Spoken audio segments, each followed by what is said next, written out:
Okay, I'm live right now.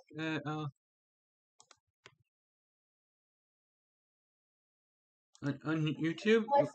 My sister is very annoying.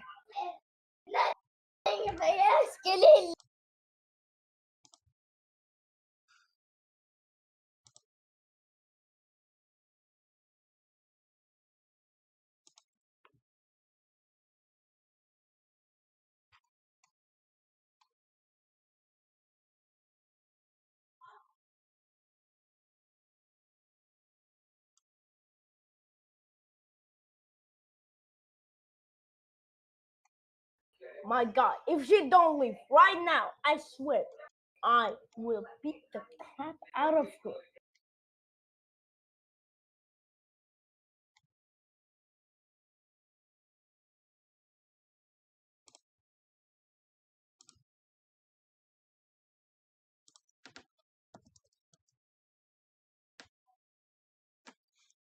Actually, Jack, when did you start your YouTube channel? 2019. It was a little bit before. He started a YouTube channel because he wanted to embarrass himself. No. Not true. With his childish acts, am I right? Alright, everyone, calm down. Calm down. I'm right. When we all begin YouTube, we're always something like embarrassing. In the future, we look back, we think it's stupid, he will but embarrass no himself. one is good at YouTube when they first begin. When you first begin YouTube, you're not instantly good, but you will get better. You will improve. Jack's improving. He wants to embarrass himself because of his childish acts. Can you shut up? Shut up. Never. Can we all I calm will down, never please? shut We up. all act like children here. You can't make me shut up, Jack. Calm down, you two. Stop. The story is about to begin. Well, not about to, but soon. But yet, I dislike Jack. Can you shut? I did nothing wrong.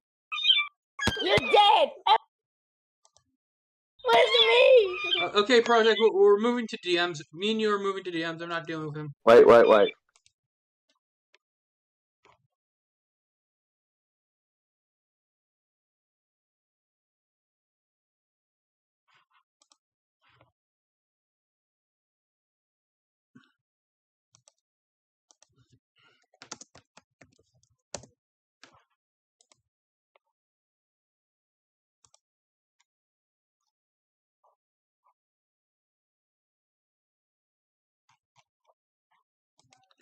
Why did Infinite had to get canceled?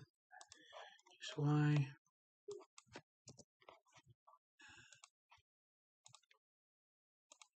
I was so excited for Infinite.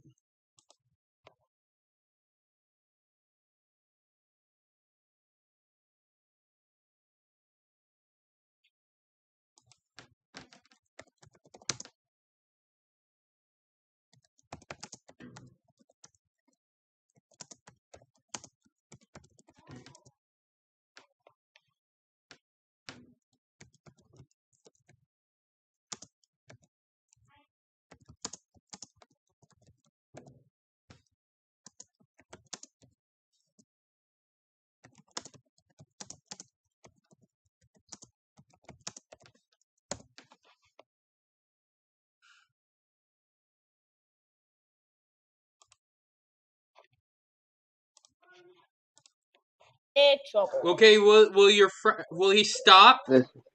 He will.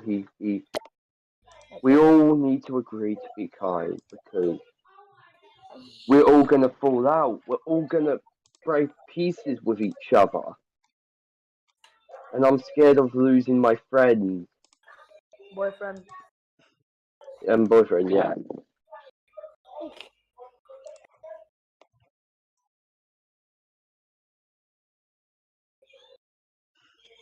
This is a night where we all join together to finally watch the part 2 of this story. TV, shut up! sorry the connection is bad, but you don't need to keep on saying the connection is bad. Are you arguing with your brother again? I'm arguing with my TV. With what? Yeah, What? What? Why? because it keeps How on are you? saying low connection, low connection. What the Alright, boys, ladies and gentlemen. Why is it put me on Netflix? Oh man, TV these days. Yeah, TV, no.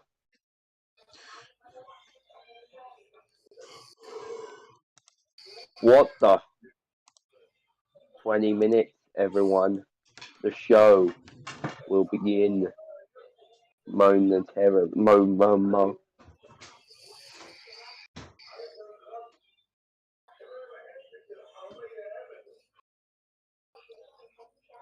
Yeah, TV, no. So how I sound on this stream? 20 minutes, everyone. The show will begin momentarily. Mo.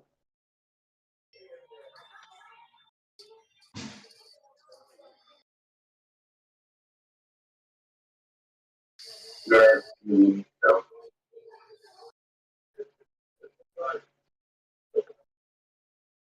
So how I sound on this stream? Everyone. Okay, everyone, mute themselves and focus on watching. You're back. Hype in the chat. Are you ready? Yes, we all are ready. Let's go! Let's go.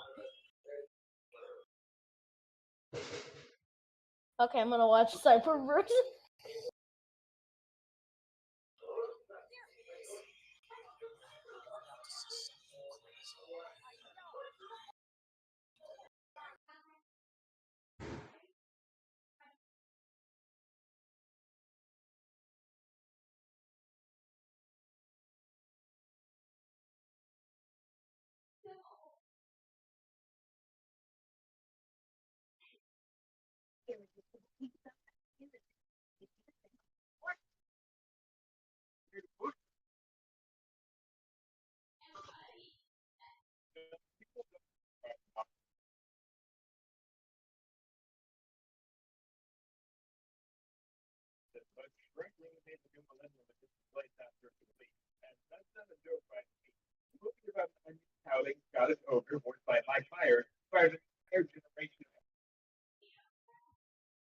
Time to watch a review on a movie based on Little Red Riding Hood, which is worse and makes you want to burst your eyes out.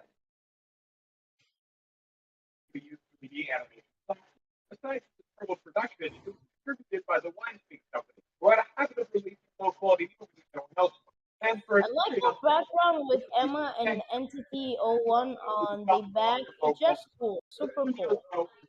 So yeah.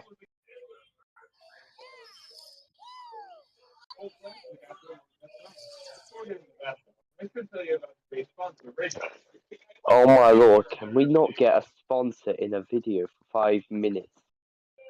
Hey Jack. Hey Jack.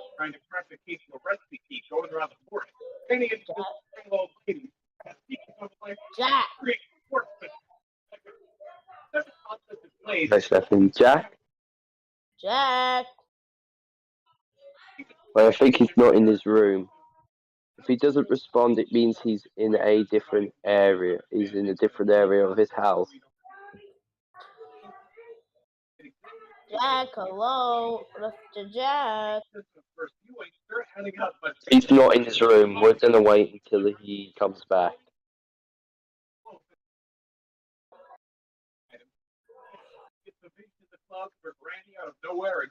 What are these background noises?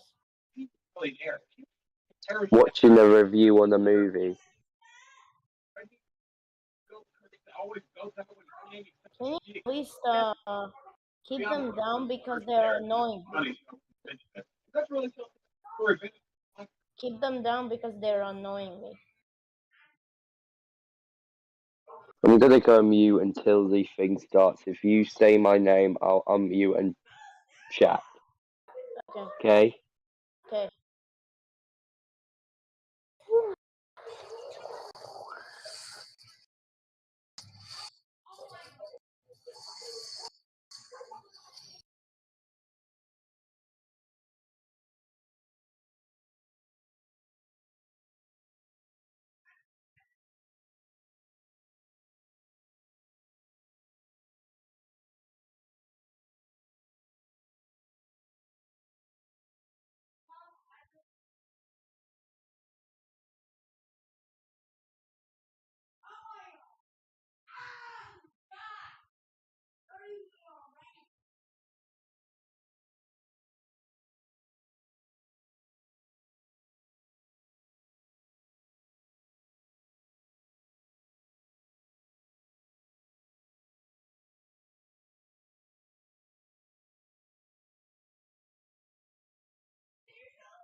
I'm back. Yo. Hey, Jack. Jack. Jack. Hello. Jack. Jack. Jack. Jack. Wait. Hello. I'm here. He's getting snacks. He got snacks. Jack, What? you suck. Oh my lord. I'm joking. I'm really joking. Oh. We all do joke around. Now, time to check the time of when this thing will start. Go up to the movie. Not the Hold movie.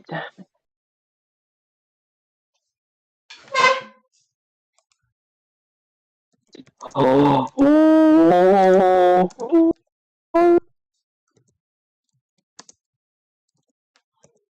Is that 11 minutes? My lord, it's 11 minutes. It's 11. My lord.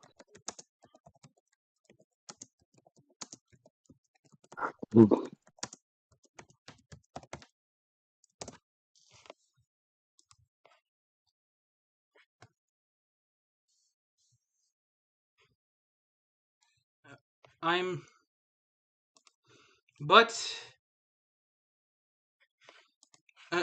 you guys don't know this, but I am actually making a game myself, and it's a big old customized game like Making Infinite, but it's not really a customized game that what you think it'll be.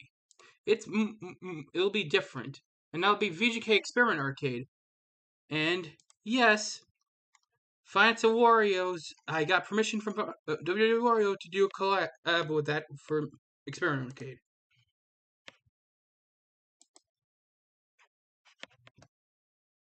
So yeah, that's one that's confirmed, I could tell you.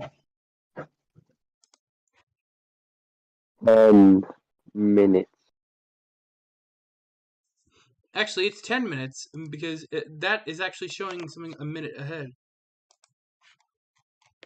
9. It says 9, but it's actually 10. Yes. Delays.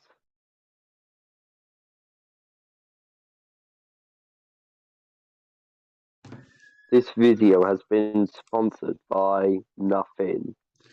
Wait, what's this? Oh, looks like a new video from a YouTuber I watch called Vasky Gillabum, and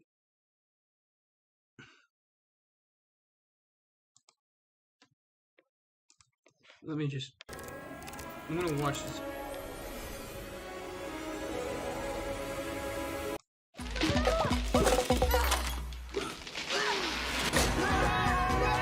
The future of Cartoon Network Studios is a mystery. Here's what we know. So there's been a lot of confusion about what's really going on at Cartoon Network Studios right now. Some people believe it's shutting down, while others think it's staying alive in the same way it always has. Well, today, let's separate fact from fiction and see if we can piece together what's going on. The chaos began on October 11th when news outlets reported on Warner Bros. TV Group laying off 82 staffers, some of which worked in animation. The group's chairman, Channing Dungey, mentioned in a memo that we are implementing a new streamlined structure in which the development and main production teams will now work across both Warner Bros. Animation and Cartoon Network Studios. Here's what the Variety article said. In animation, Sam Register will continue to oversee Warner Bros. Animation, Cartoon Network Studios, and Hanna-Barbera Studios Europe. Those three labels will continue to exist, but development and main production teams for Warner Bros. Animation and Cartoon Network Studios will now merge. Variety also reports that despite these changes, output of the cartoons will remain the same as original content is produced. Now, when two studios merge together, that usually means that they each lose their independent nature. Here's what we have to ask. Does that same idea apply to Cartoon Network Studios? Brian Miller sure thinks so. He was a general manager of the studio for about 20 years, having a better idea of what happens behind the scenes than most of us. In his tweet quoting what I just read, he interprets the news as rest in peace, Cartoon Network Studios. The facts continue with Cartoon Network's current state. Craig of the Creek's new order of episodes was cut in half, with crew members confident that this'll be the end of the show. The only other show produced at Cartoon Network Studios right now on the channel is We Baby Bears. This empty lineup isn't exactly promising. Another fact we know about all this is that several Cartoon Network employees have been fired over the past few weeks. The exact number is a mystery, but just look on Twitter and you'll find a few. Also, according to to Charlie Gavin, who's worked in the animation industry for years, parking around the Cartoon Network building has been pretty empty. After hearing about all this, you can understand why fans are worried. Now, because of public outcry, an interesting Polygon article appeared that gives more context. Polygon spoke to a Warner Bros. Representative who said that CNS is not disappearing and that it still has many projects in development. The real question is how this joint division will set its priorities, which more or less depends on what viewers actually watch and what the company deems profitable. If that's true, then the Cartoon Network Studios we know is staying alive. However, there are two main scenarios that can happen here. Number one, Cartoon Network Studios and Warner Bros. Animation share the same resources and may even be in the same building, but are still considered separate entities. Number two, Cartoon Network Studios will exist in name only, while it gradually gets dissolved into Warner Bros. Animation and both companies become one. If Variety is accurate and they exist only as labels, then this is the path we're headed. Unfortunately, we just don't know. The Cartoon Network brand is 100% sticking around, but as for the studio who makes these cartoons, well, there's not a definitive answer yet. What's safe to say though, is that Cartoon Network Studios and Warner Bros. Animation coming together will lead to change. For better or worse, things are gonna be different. We'll just have to wait for more info. But anyway, that's all for this video. Subscribe. Okay, let's go back to that. And we're down to 6 minutes left until the premiere.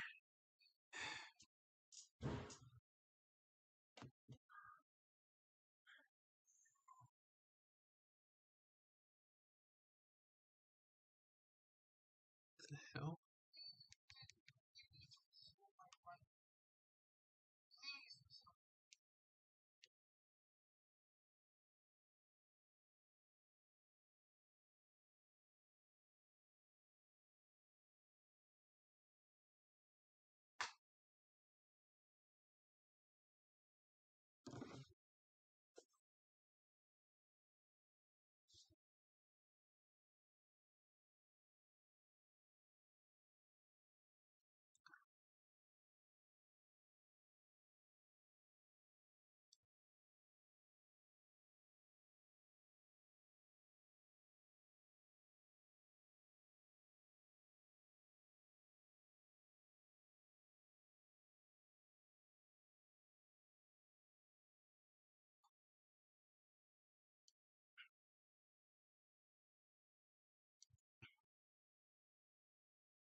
Get tickets now.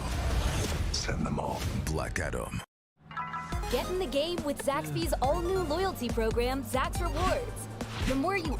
Hey everyone, today we're looking at perks that fell from grace. I thought it'd be interesting to take a look at the perks that were once the best of the best, but now are just kind of okay, or slightly above average. Many of these are perks that were altered in the recent 6.1.0 perk nerf. We're going to cover 4 perks for each side. We're discussing perks that were once the top of the top, but now are far worse. Maybe not dreadful, but a shadow of their former selves. In some cases, this being a good thing, in others, bad. Let's get into it. Hex Ruin is maybe the most well-known good killer perk, being one of the most popular choices throughout Dead by Daylight history. It was only recently in patch 6.1.0 when it was nerfed quite considerably, reducing it from a 200% regression to a 100%, which is the same regression gained after a gen kick, which is like nothing. As a hex, this makes the perk pretty awful, with a whole lot of other better choices with more consistent options. Also now, if any survivor dies, the perk straight up deactivates. Even if you're lucky enough for it to last that long, it just dips. When it was the higher percentage, it didn't have this downside, and also the risk of the hex was worth it. Often even having it up for a few minutes with 200% could do wonders, and it was great on literally every killer, but now it's just so meh. It was originally changed to its 200% state in 3.5.0, and prior to that was an entirely What? Where's Project? I don't know. different perk, and also very powerful. Originally it gave special red skill checks that would regress the generator by 5% if the good part was hit, and 0% if the great was hit. Basically you had to hit the great or the gen regressed. It was a great perk, and widely used. So Ruin is maybe the clearest case of a perk slow demise and fall from grace. Get into the story part 2.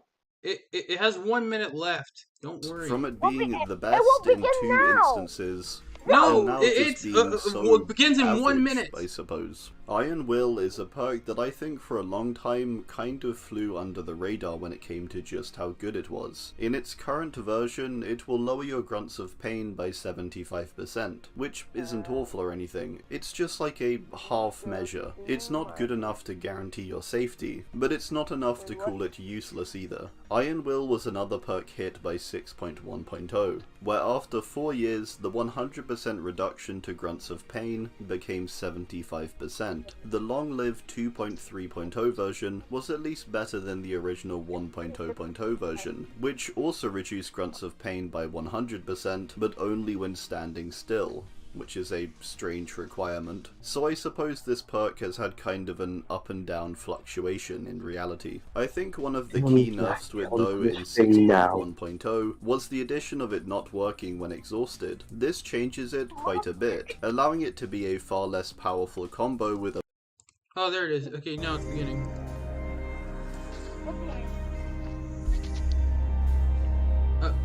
Are you kidding me? We have to wait an additional 3 minutes? Are you kidding me? You impatient. Why are you impatient? Damn it. What? Stop being so loud. Don't tell me how to not be fucking loud. Shut up.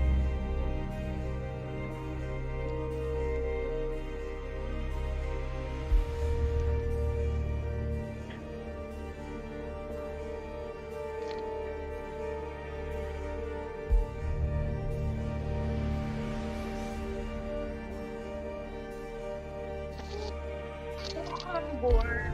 When is gonna start?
About to happen.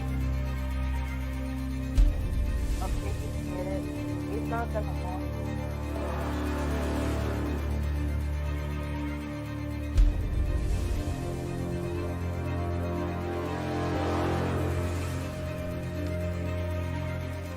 Oh my god, I can't wait to see this.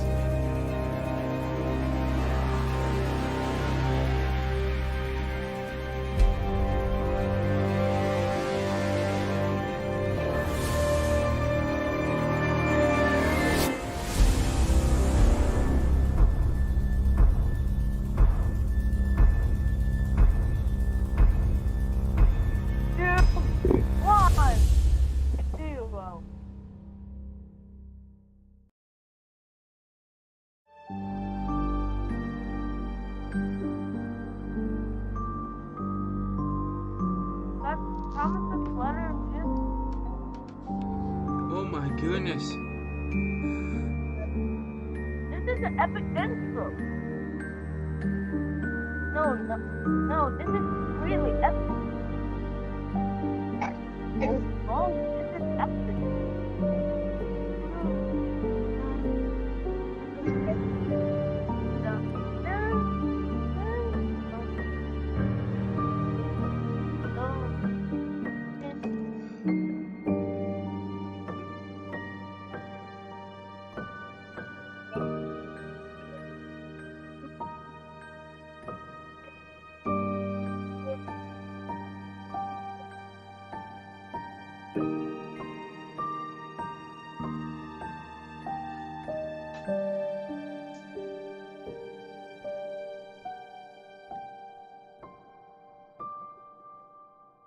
Literally sang it.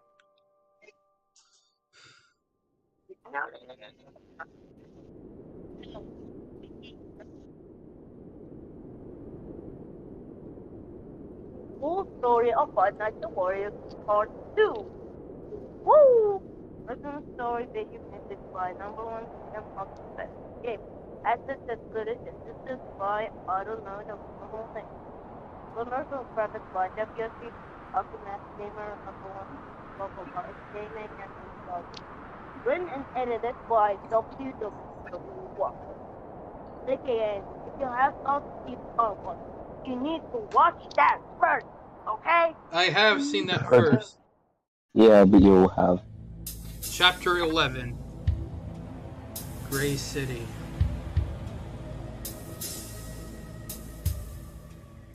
Bruno woke up. He did not know what was happening, where he was, even if he was alive or dead. Who was he again? The confusion in his soul had gotten the best of him. All he knew was that he was lying in a street in the middle of a huge 1930s-like styled city. Red sky is a bad sign. Neon and red lights in windows. Light rain was hitting his forehead. The sound of traffic in the distance. Where was he? Right in front of him was a massive, colorful theater. Maybe someone inside could help him out, he thought, and so he went inside. He entered the massive main theater hall, completely empty with no people around. Suddenly, a voice on the speakers started talking, as if a show was about to begin for Bruno alone. Welcome, welcome. The theater is proud to present tonight's shows. If this is your first time visiting, we hope the experience will be one to remember. The voice was inviting, excited, and talked about how Bruno would be participating in this interactive theater experience. Bruno just wanted to ask for help, but no one was there to hear him out. But I'm not gonna spoil In the middle of anything. the speech of the announcer, Bruno blacked out. What? Feeling like he was pulled into a dark void for a brief moment. In here, he heard a distorted, electrical voice speaking to him. Oh, I know that voice. I don't know how you'll see this message. Okay, I know this one, but you have to remember what's going on. The next one is you are Bruno Gay.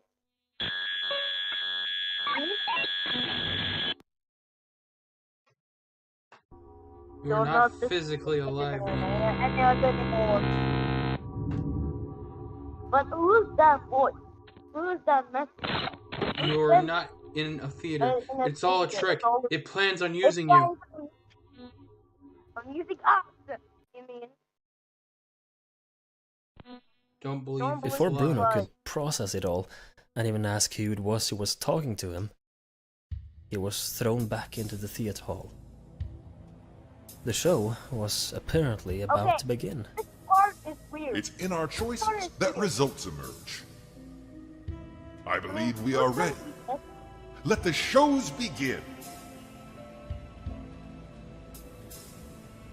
But this was no ordinary theater show.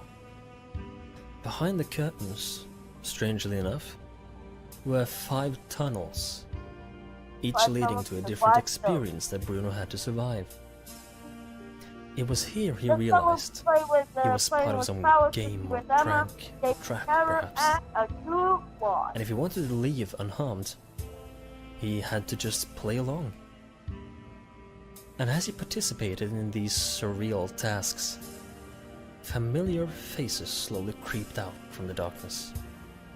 Twisted, deformed versions of Wario and the rest were attacking him, torturing him, and messing with him. Wario video TV. These abominations were The what is known viruses. as the virus. Yeah. The Nope. virus is really just another name for the curse. These entities were therefore the curse itself, manifested as sentient individual beings, taking the forms of the people it had possessed previously. Now, how did this happen? Creating an individualization of the curse, being these virus characters required the curse itself to be powerful. And until now, it hadn't been powerful enough to go through with this process. But now, through many years of possession, the curse was not only powerful enough to drag Bruno Gate's soul down to this realm, but also to create individual pieces of itself, resembling people it once possessed. So who created them? Did this energy on its own A better version decide to of, take a part of virus. itself and make it a sentient being? That's really ugly. Not That's quite, really ugly. but not far from it either. Remember back in Wario's fast food factory when Richard believed he saw a face floating in a hallway? This was no illusion. This was the dark energy formation released alongside the others when the curse got released from the book. This is the hive mind of the virus itself, the source of the curse and the sentient container for this dark.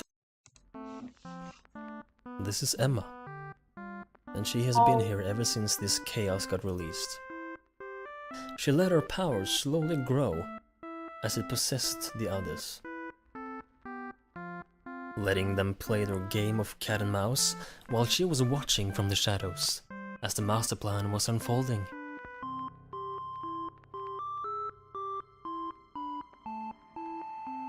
What is that? As the timeline cycle happened over and over again, What? her powers grew more and more powerful That creepy until it was face. strong enough to drag Yeah, it's Bruno Emma. Gate's soul It's down Emma. to this realm, I know where it's she Emma, but originates those are from. creepy. Okay, that's really creepy. This realm, That's- this that's strange really- city with Is that obscure what I meant? dark That's really elements creepy. and That's screams terrifying. echoing throughout the streets, is known as Grey City, the realm below creation, the world where Emma and her powers were created. Richard McCroy's nightmares about TV channels were not merely random thoughts manifesting in his dreams. As Richard was being possessed at the time, these nightmares were in fact a glimpse into the realm of Grey City. The TV channels named Cooking with Emma was in fact a direct insight into one of these theater shows that Bruno had to go through. And the tall, abnormal Wario figure appearing in Richard's dreams, the one known as Nightmare Wario or Demon Wario, Demon Wario. this was none other than Emma herself, taking on one of her two I forms. told you it's true. So the Emma, question Demon remains. Wario. I told you. Is I already this knew was a Demon plot Wario for was Emma. Emma to Already drag knew it. Bruno Gate down to Grey City. What did she plan to do with him here? Torture his soul? Play with him? Toy with him? Bruno slowly but surely completed the show trial set before him, shocked by the sheer confusion and terror he was experiencing. But by the end, a deep, soothing voice That means it's talked to him, What? apologizing for dragging him into the theater, That and told him background that he music was is so free cool. to leave and to look for a trapdoor in the back of the theater. Bruno immediately ran back to try and find the exit, and came across a small hut outside on the backside. Inside was indeed a Captain Pepper trapdoor, reference alert. as well as a tape recorder that somebody had left behind. Christopher. Playing the tape, Christopher. revealed the voice of an Irish man who claimed to be trapped underneath. Can And you that the stop trapdoor did screaming? not I want to lead to any listen. tunnel Stop. or Shush. cavern or cellar, Shush. but instead an Shush. entire house. Shush. Strangely enough. That's Christopher! I'm trapped down here, but I still Christopher! Christopher! hope that Stop saying I will Christopher. find my Let's way out watch of it. here. And hopefully, But that's this Christopher! recording You reaches gotta admit! anyone who suffers a I similar know. fate I get as I it. But you currently don't need to do. constantly repeat yourself. Here, underground, there is a structure, Why can't a building. Bruno took the chance, confused, and jumped down the trapdoor, only to land in an attic of an old house. Logically, it was impossible, and he had no idea what was going on. Oh, But he quickly realized that this too was a trap, a mistake. The curse, Bruno's house, the Bruno's virus, house, was Bruno's approaching house. the house he found himself Can in. you shut up? Looking out the window, the house was seemingly in the middle of nowhere. never. Using instructions from the man on the tape recorder, Bruno did what he could to keep the entities out, I'll never blocking shut off any up. entrance or other mysterious access. Then I'm Will you leaving. all be Then I'm leaving. quiet? I'm going. I'm trying to I'm listen. going. I'm going to Terrified, he DM managed a to call open project. more and more doors in the house, allowing him to explore and thus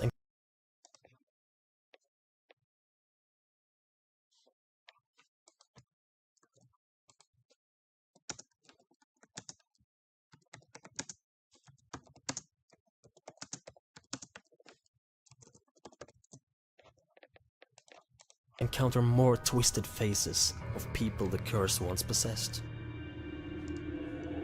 Running out and away was not an option, as the landscape seemed to stretch endlessly, and one of the virus formations was roaming around in a small forest nearby.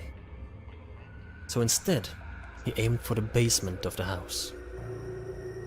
Down in the basement, he found a statue of Emma's demon wario form, as well as a long handwritten letter.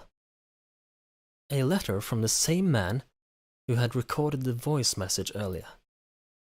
A message, Thomas Taylor. The letter explains his journey after the incident at WarioWare Incorporated, where he went over to Wario's factory and discovered the closed-off cellar, and how he somehow got transported through the use of high electrical power. Now it was confirmed. When Thomas Taylor disappeared, he bridged the gap and found The himself in tape Grey was from City, Thomas Taylor.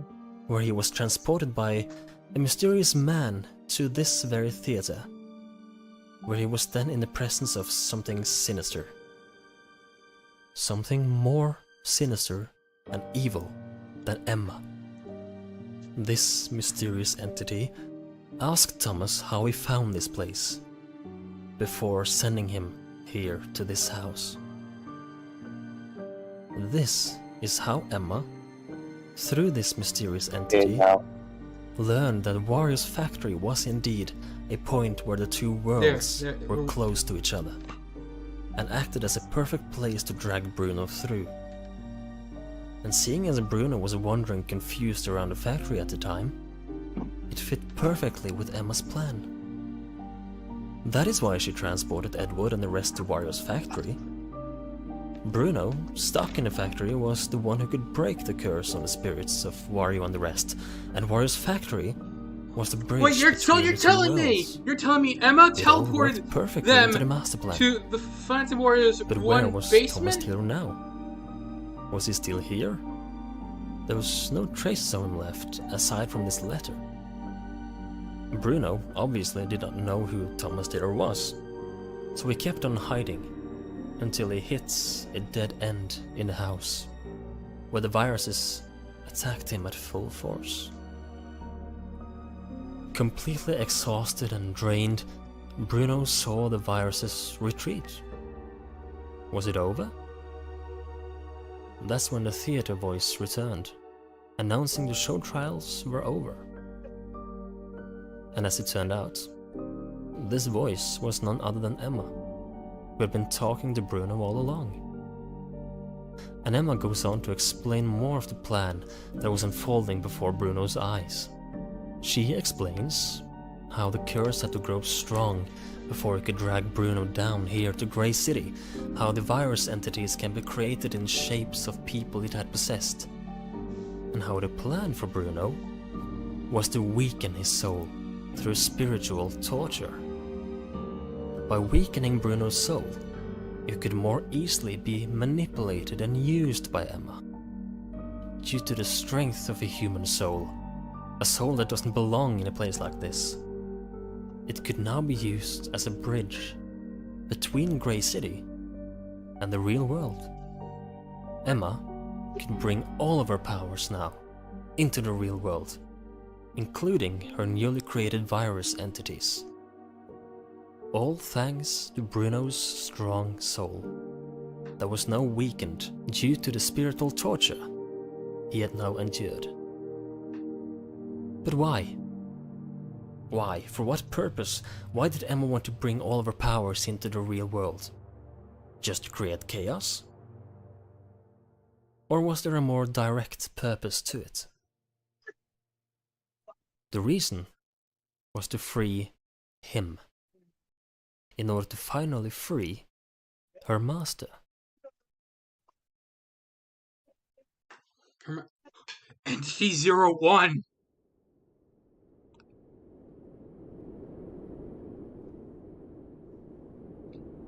Chapter 12, The Master Plan.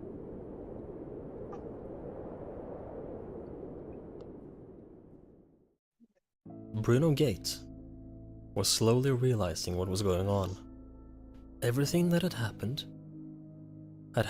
the way Emma wanted to. It was all part of her plan to weaken his soul and thus use it as a link between the world above to release her curse fully onto the world.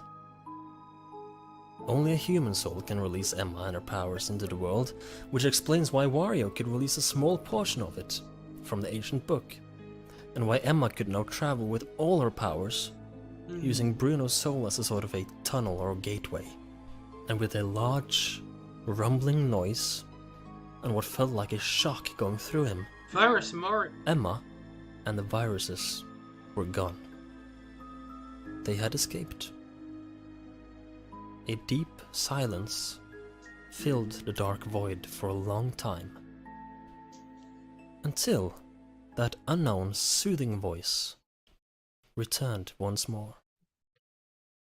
The voice told Bruno how his part was complete, and that the curse was now fully out in the world, ready to take it back. As the voice talked, a gigantic silhouette was slowly appearing in the darkness. "While we wait, why not play another game?" the voice asked. Bruno was frozen and did not respond. That's when the shape in the darkness showed itself fully. The most terrifying sight Bruno had ever witnessed.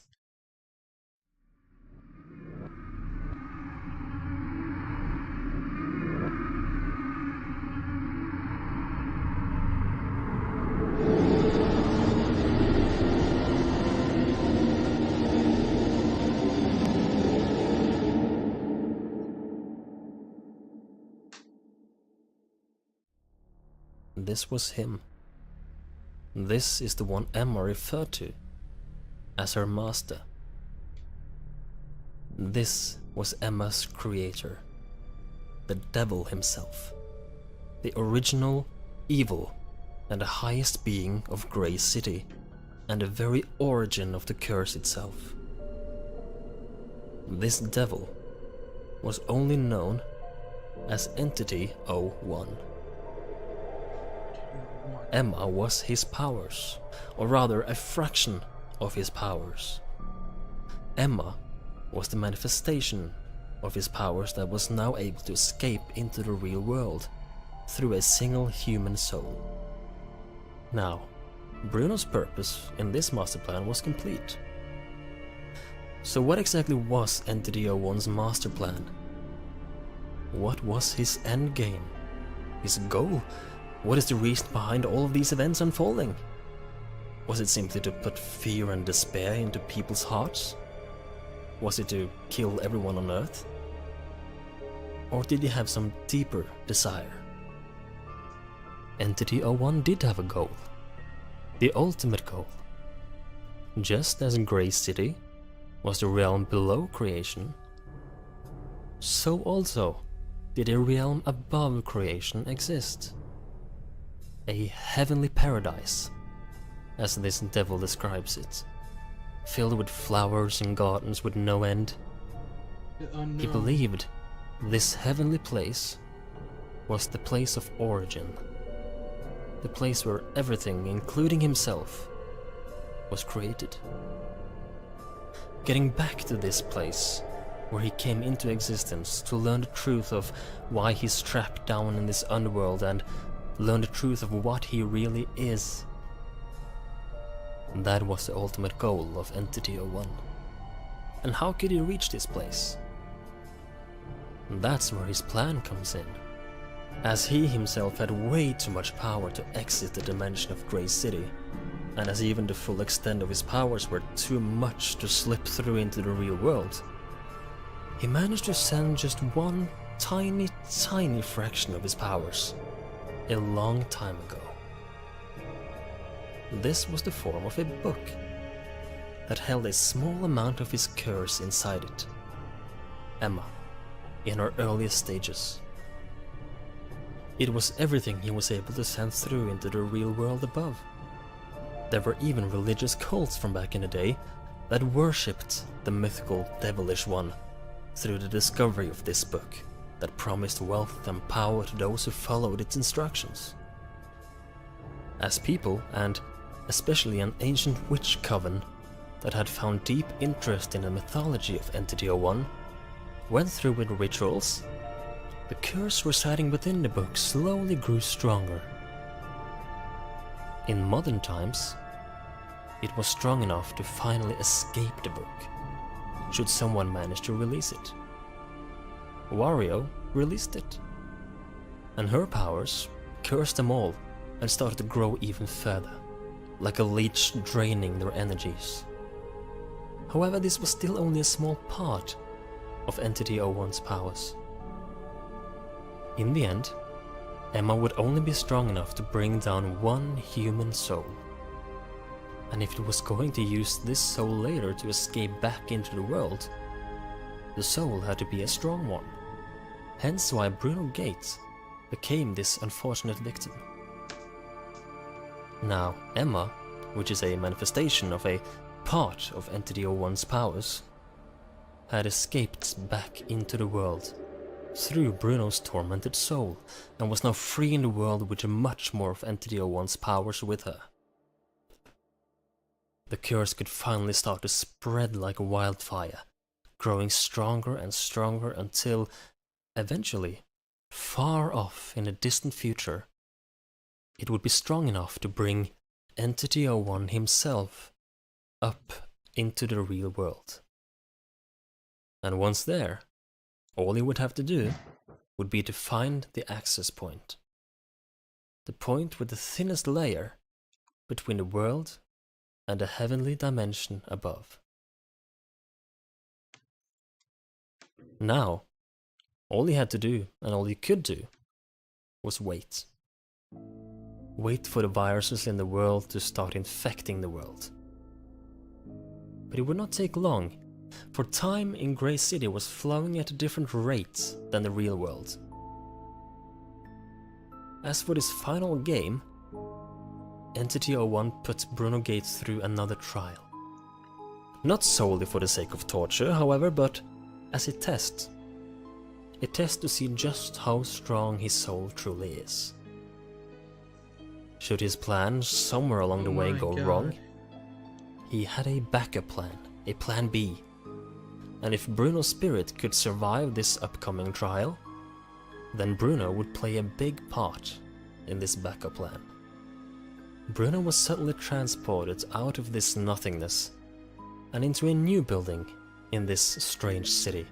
But something was familiar. Too familiar for his own liking.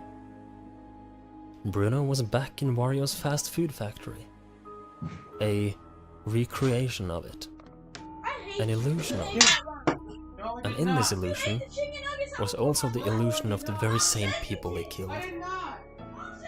Bruno was unaware that this was all a trick, a hallucination if you will, and instantly got flashbacks to his crimes in the factory and immediately went into defense mode. Impressively, Bruno used any means he could to defend himself throughout this false factory, and in the end managed to outplay the illusion and escape it. Entity 01 was impressed. His test was complete, and Bruno passed. There was clearly a deep motivational power in his spirit. What was it exactly that kept Bruno going so strongly? As a final act before the long wait began, Entity 01 presented Bruno with a machine, a memory arcade, meant as a final kick in the face to the broken man. Bruno was forced to watch the screen, and what he saw broke him even more. Here, machine, any means was all sport its eyes. Should his plans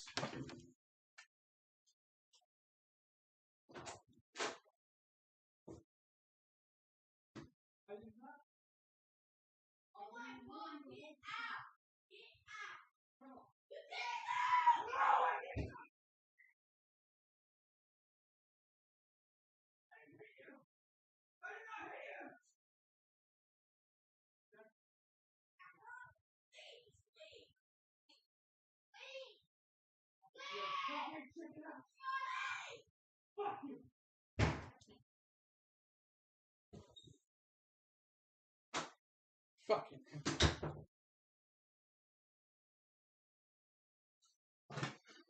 Spreading line. somewhere along the way go wrong, he had a backup plan, a plan B. And if Bruno's spirit could survive this upcoming trial, then Bruno would play a big part in this backup plan.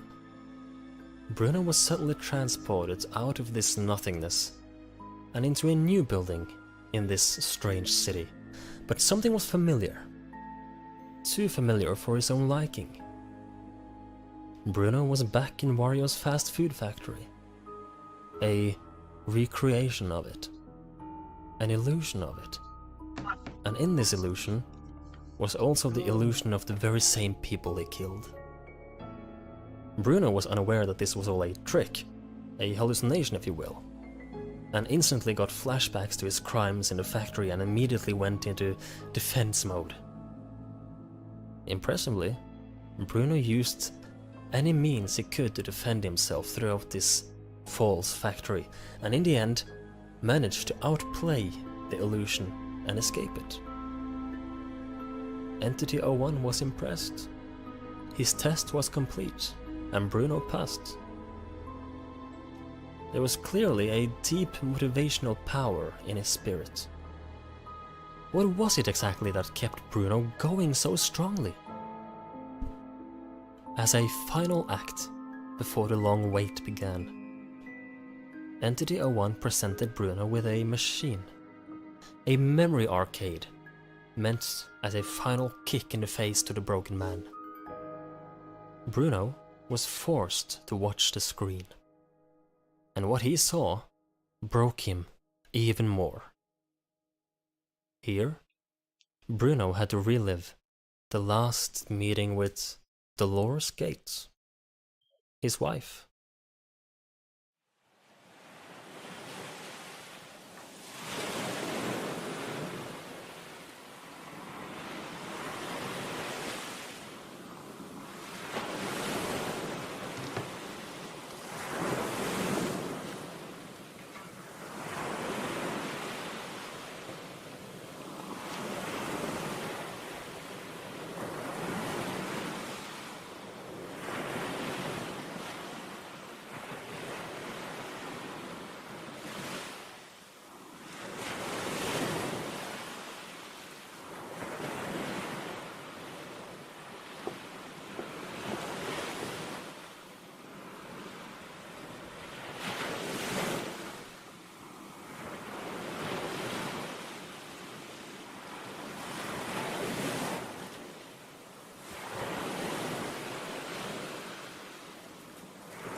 So how interesting has this been so far, Jack?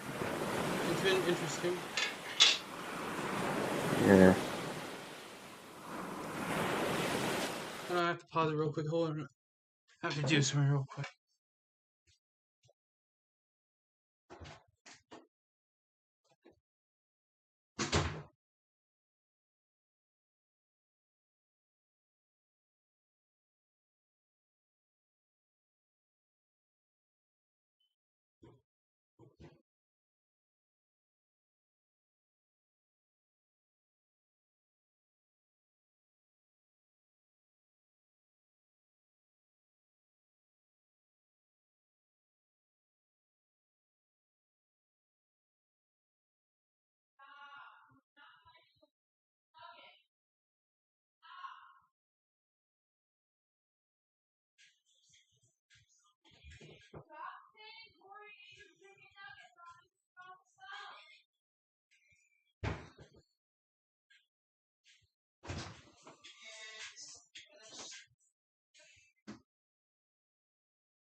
I was in my room the whole time.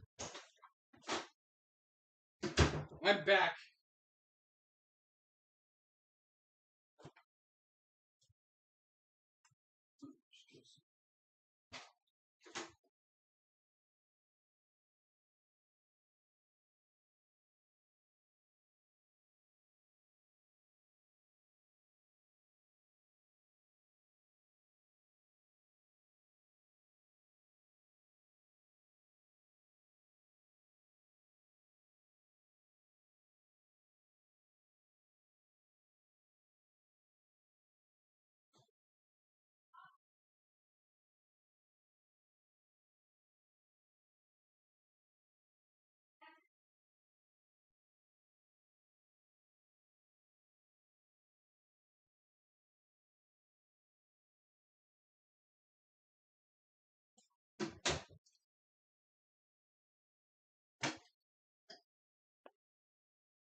Why?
Bruno's core motivation.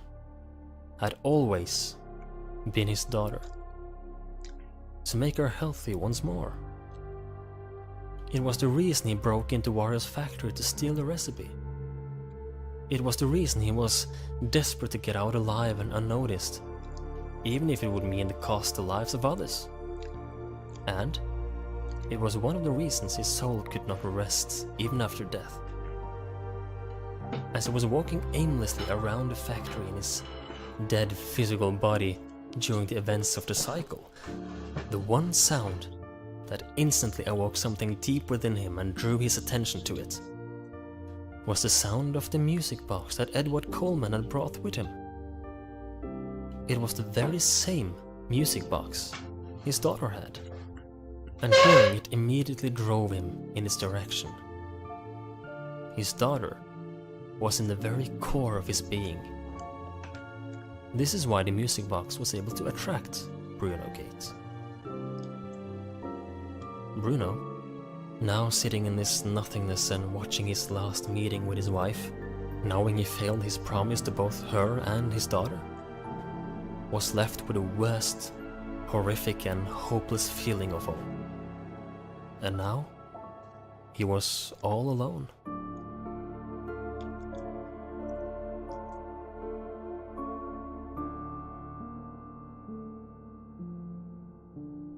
Poor Bruno Gate.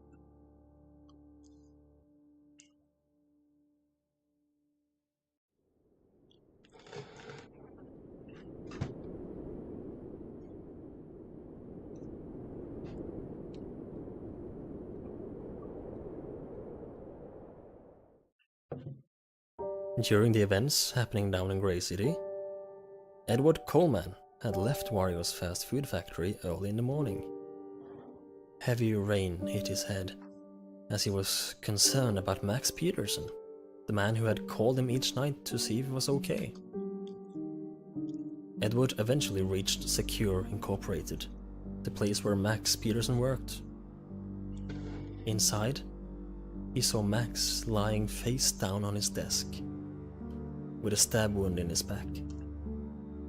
He was gone, killed by Richard McRoy earlier the same night. Here, Edward found 3 diary entries, written by Max. The first diary talked about James, someone apparently Max knew about. Max writes that James just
vanished, disappeared, while working at Wario's fast food factory in 2014. He writes how James's body was never found, so he was sure that James was alive somewhere. Wait.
The second diary talks about his cousin Christopher, and how he too disappeared in a similar manner. The diary talks about how Christopher was using the WarioWare building for research after it burned down in 1993. It further talks about rumors that were going around at the time. Rumors that the very secret company he and Lucas McRoy were working for had discovered an ancient DNA of a dragon-like creature. Max speculates here, in this entry, about the connection between this DNA rumor and WarioWare burning down, and the potential connection between the two. Was Bowser this rumored ancient creature?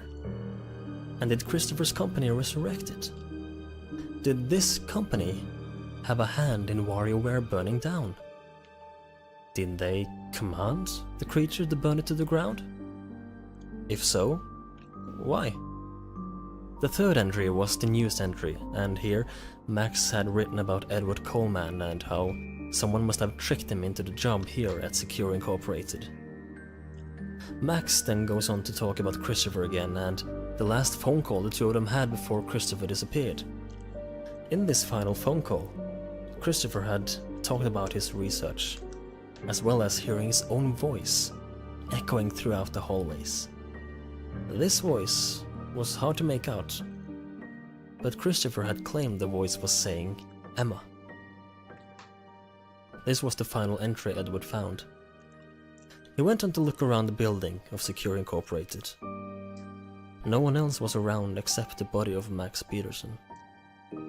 As Edward was walking through one of the hallways, an unknown voice screeched through the air, as if it was tearing itself through the walls.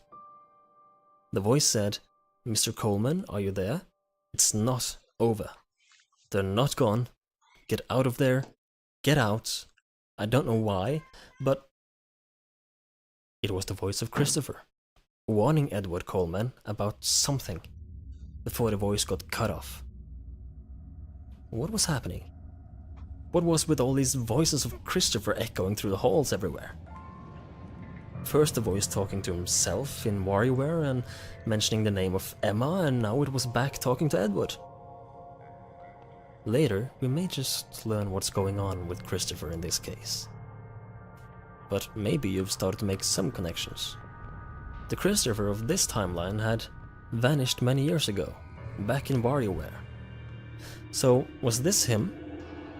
Or could this be the one from the first original timeline? The one who used his own time machine on himself? And his warning was no joke. Edward heard a rumbling sound from within the building. He still had his pad with him and managed to connect it to the building's camera system, as they were the same types used in the McRoy house. There, he saw something that made his blood run cold. Wario was back, only in a shape that was straight out of a nightmare. This was Virus Wario. Emma and her newly created viruses had just escaped into the world through Bruno Oh my Gate. god. And judging by Christopher's voice suddenly being cut off, it is possible that he became the first victim of this up-and-coming apocalypse, and Edward seemed to be the next one. Edward tried to escape, while keeping track of Virus Wario on his camera pad. Eventually he reached the exit door, only to be met by Virus Wario, who killed Edward Coleman on the spot.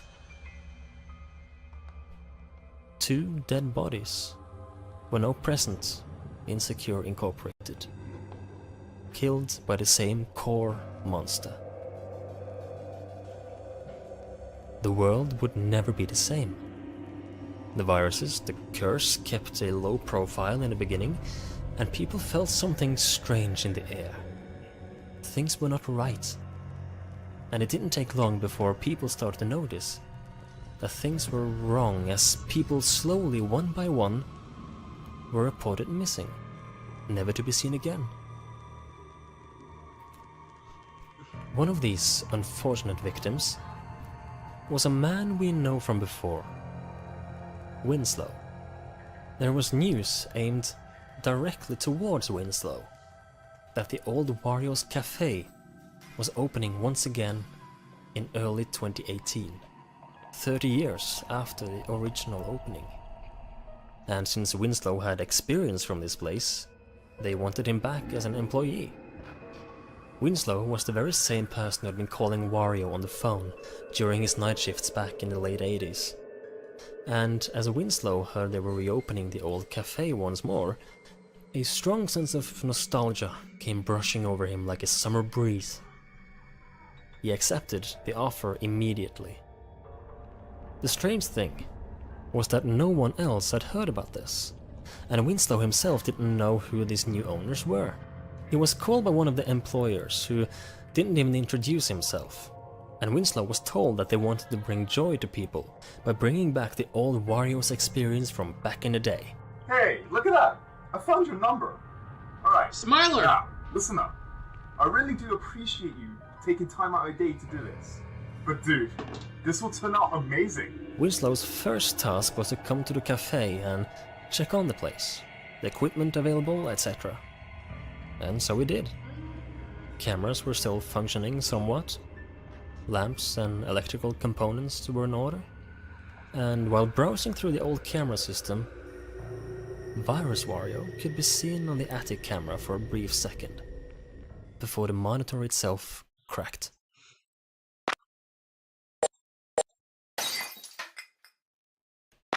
Winslow flinched and froze in place. Flashbacks from the original diner's events came back to him as if a nightmare from before had now become a reality. Everything was silent. Slowly but surely, Winslow headed towards the exit. On his way through the cafe, he felt dizzy and a strong red color filled his vision before blacking out.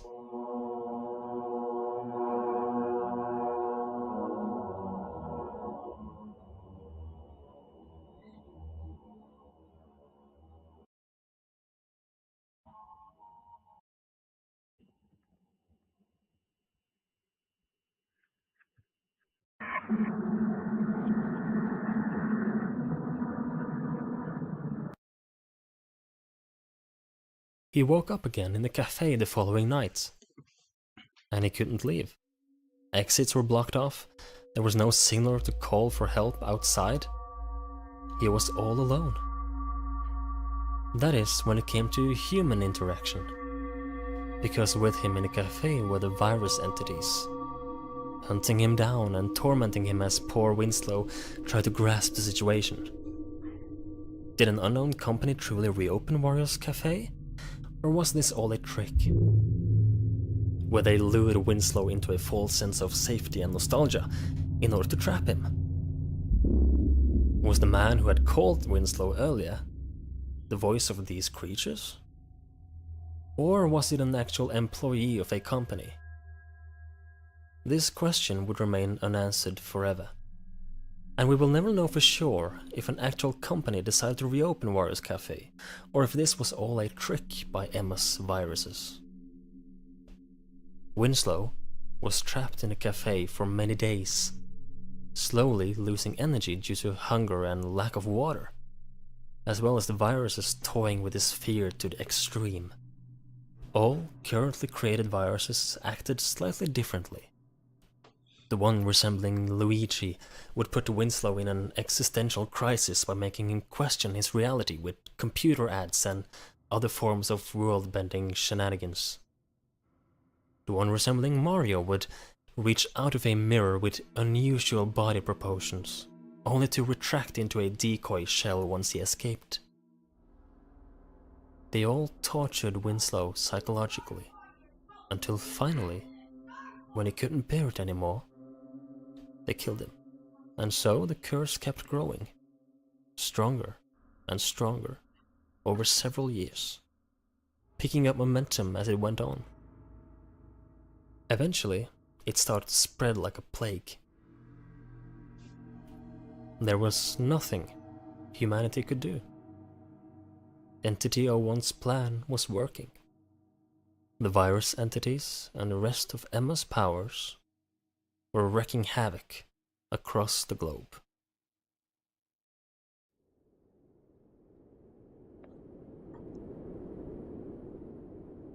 Chapter 14.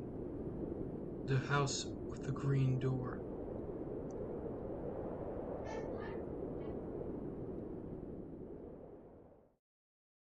The year is 2745.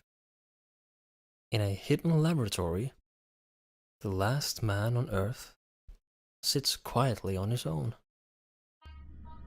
Christopher was waiting in anticipation.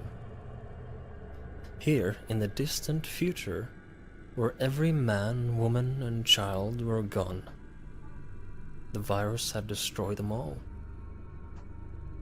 This was the Christopher who originated from the original first timeline, back in the very beginning of our story, back when the curse got unleashed for the very first time.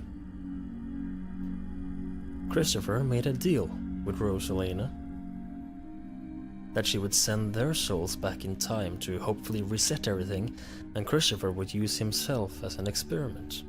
Where he ended up was here in 2745, in one of the laboratories belonging to the company that remained untouched. Just like Christopher had feared, the events back in the factory simply continued on in a new timeline and led to every sinister event that followed, resulting in this wasteland. During his time here, he had found lots of intel. Diaries, news articles, voice recordings, all information that helped him to understand how the current situation had ended up in its current state. As Christopher's understanding of time evolved, he finally cracked the code and figured out what had happened. The two timelines, due to the long passing of time, had merged back into one, combining. This meant that this was the ultimate outcome. The virus had grown strong and was roaming the earth, looking for any survivors remaining. As Christopher continued his dedicated research, all alone in this strange future, his machine were able to eventually detect a dark energy stronger than any other. It seemed to be sort of a hive mind, the brain behind the cursed entities roaming outside. Although he couldn't see this dark source, he could detect it, and he called it Emma. It became Christopher's theory that Emma had plans to eradicate all life on Earth, or even some other plan to keep growing stronger on her own. He feared she was watching him, knew about him, and he feared that if she found out he knew about her, that he was trying to stop her plan, she would kill him. If this was the case, he had to get help. If this knowledge died with him, there was no one left to save them. That's when he decided to spend an enormous amount of power to activate his time machine. It lit up in a purple light, sparkled with electricity, and once the flares had died out, James was standing inside the machine, confused, scared, terrified. This is where James ended up and he disappeared. In the second timeline, when he was talking to Richard McRoy on the phone while they worked at Wario's fast food factory, James vanished into thin air. Max Peterson wrote this in his diary, that he couldn't believe James was dead. He believed he was still out there somewhere. And he was correct.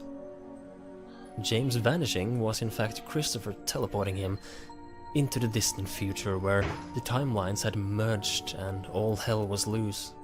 James tried to ask what was going on, but Christopher was silent. He spoke very little, and when he did, his voice was whispering, as if he was afraid someone was listening. He told James where they were. A lab called the House with a Green Door. He told James further about the discoveries about the past, how his machine made the flow of time split into two branches, and that this James came from the second branch, the second timeline. Otherwise, Christopher didn't say much. James just observed things he did. One of them was talking into a sort of microphone connected to the time machine. He seemed to be talking to himself as he was warning Christopher about an entity named Emma. This was indeed the voice Christopher had heard while working in the old WarioWare facility. He claimed to hear his own voice echoing through the halls, and, as James now witnessed, that voice came from himself from the distant future, where he tried to send a warning about an entity named Emma. It was beyond the understanding of James. Who was Emma? Not long after, James witnessed Christopher trying to send yet another voice message back in time. This time to none other than Edward Coleman. Christopher, through his archives, knew that this curse would eventually take over the world. And so he tried to warn Edward Coleman, explaining the voice Edward heard in Secure Incorporated. And just as he was talking, James saw it. For a brief second, a face, blurred in motion, swooped in. And just like that, Christopher was gone. James stood there in shock. Was this the Emma entity he had mentioned earlier? Terrified and alone, James started to go through Christopher's archives. And among tons of information about the past, he also found audio logs Christopher had left behind.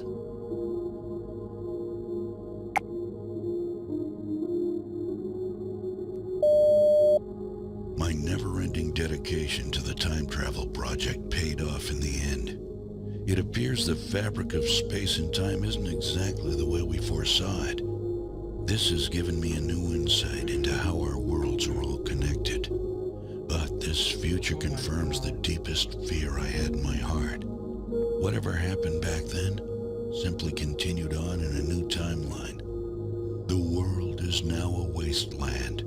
My research has to continue, in a hope that I one day may return to my dearest wife, Rosalina.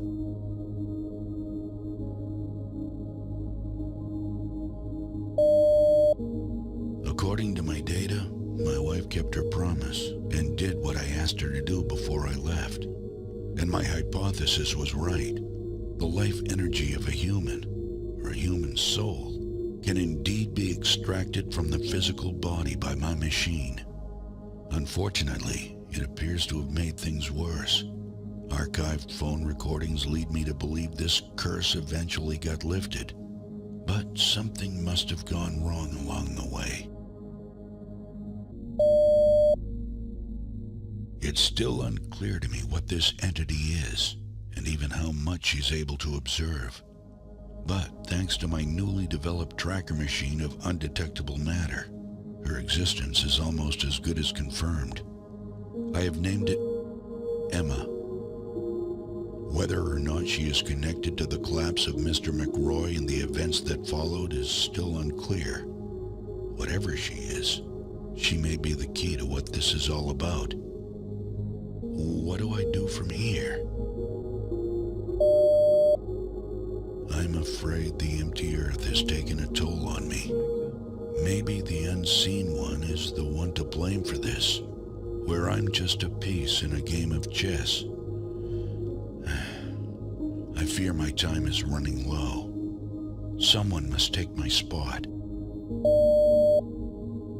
Dear James, when you hear this message, I may be gone. It's dangerous to speak in this way. I fear Emma is listening. I fear she knows what I know. I fear she knows about my knowledge of her existence. But there's no time to waste. You have probably gotten some ideas of what is going on from calling Richard every night in Wario's fast food factory. I've brought you here to help me stop whatever is happening. The technology here is exactly what it says on the tin. Use it to send a message back to yourself. She might hear this message, but that's a risk I simply have to take. You have more time than I do. Encrypt a message and return it to the past. A message she cannot decipher.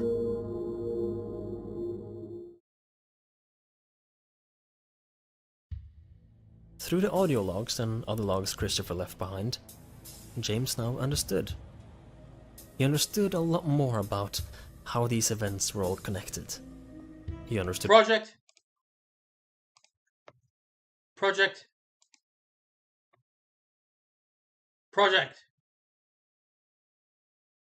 What? Your boyfriend is being annoying. He can't be doing this. I'm sorry, Project, but you have to ban him for now. He's acting immature. He's acting really immature and selfish and just plain out mean at me for no good reason at all. You need to. I know you love him, but sometimes you have to punish your people you love to show that you care. Because you can't have him do this to your friends. Especially me, because I did nothing wrong.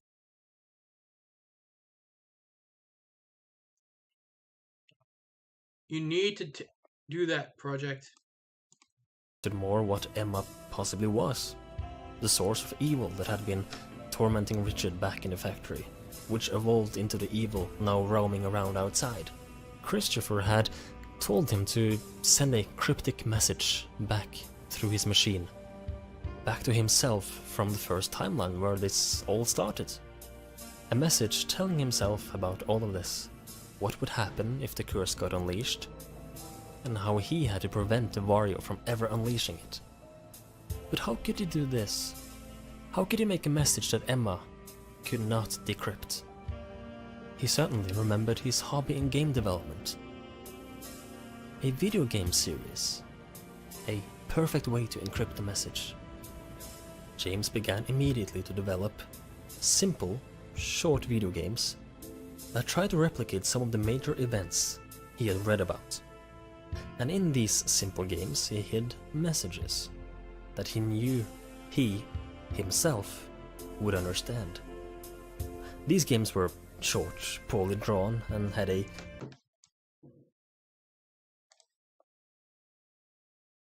Project, please get him out of your server now.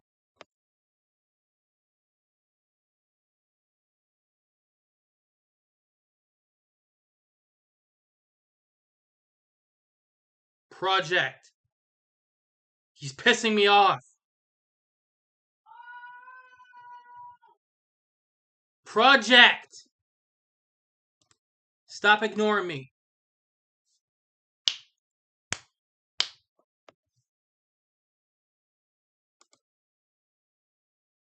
I can't do this. I never thought this. Just ban him. He's acting immature. If he really does love you, then he'll understand that he needs to learn. Tell him he needs to learn. Don't be scared. He needs to learn. He's acting immature as fuck. You need to do it, Project. Please, trust me. Trust me, Project, please. I know what you mean.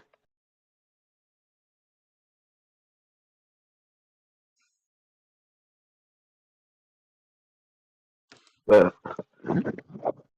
I feel like giving this server to someone else.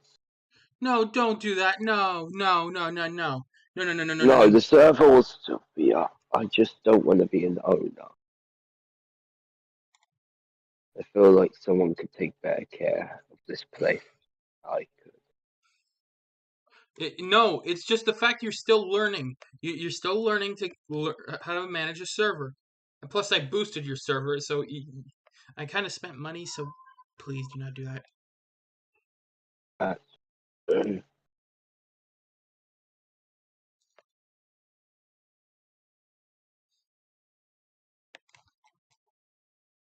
Oh no! Please just remove him from your server for now. He can't be in that server. He's acting immature, Project. He's acting immature, selfish, and being a full-on bully. Wait a second.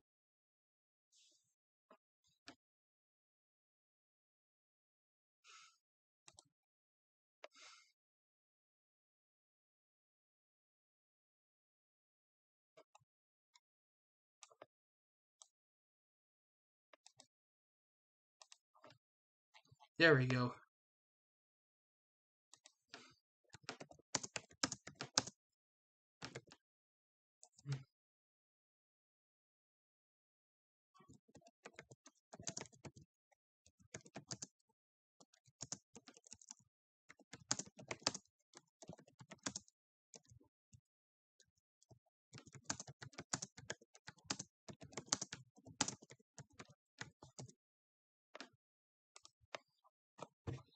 Okay, let's get back to watching.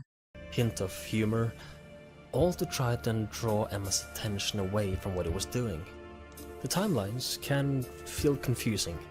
Are multiple Christopher versions the same person? Is it a soul split in two? Is time in Grey City also split in two? Etc. There's a lot of details to wrap one's head around. And yes, a soul is split in two when the timeline splits in two. But time only split in the normal dimension, the main world, the created world. Grey City and the mythical, rumored world above creation are both not affected by this, and are running in their own time and speed, but all of them are running in a linear time. Time is always running in one direction. Eventually, through the natural flow of time, these two split timelines would merge back together. This James came from the second timeline, where most of our story up until now has taken place. The Christopher from the first and original timeline was the one James had just met, and the one that Emma had recently taken away. The Christopher from the second timeline, on the other hand, disappeared while doing research in WarioWare Incorporated, as you may remember. But was this also Emma's doing? Was it Emma that also took Christopher from Timeline 2 away? Or was it something else going on at that point?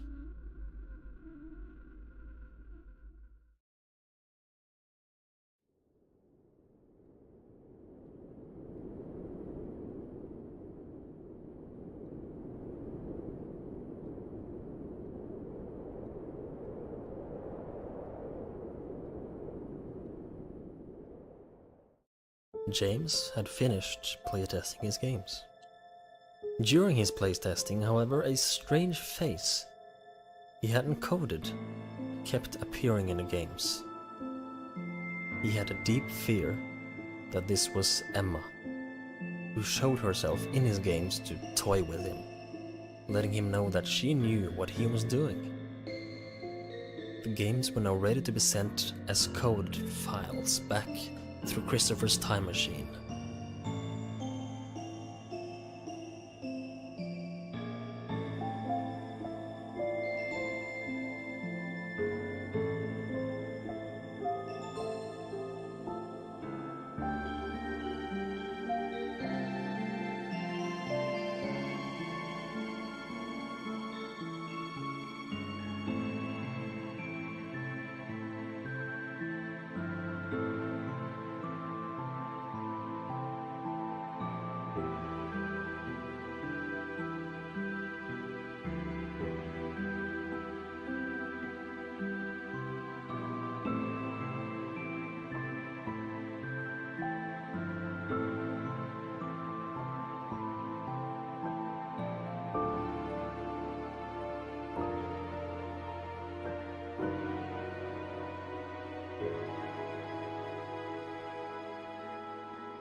He walked quickly through Christopher's lab and eventually found his machine again.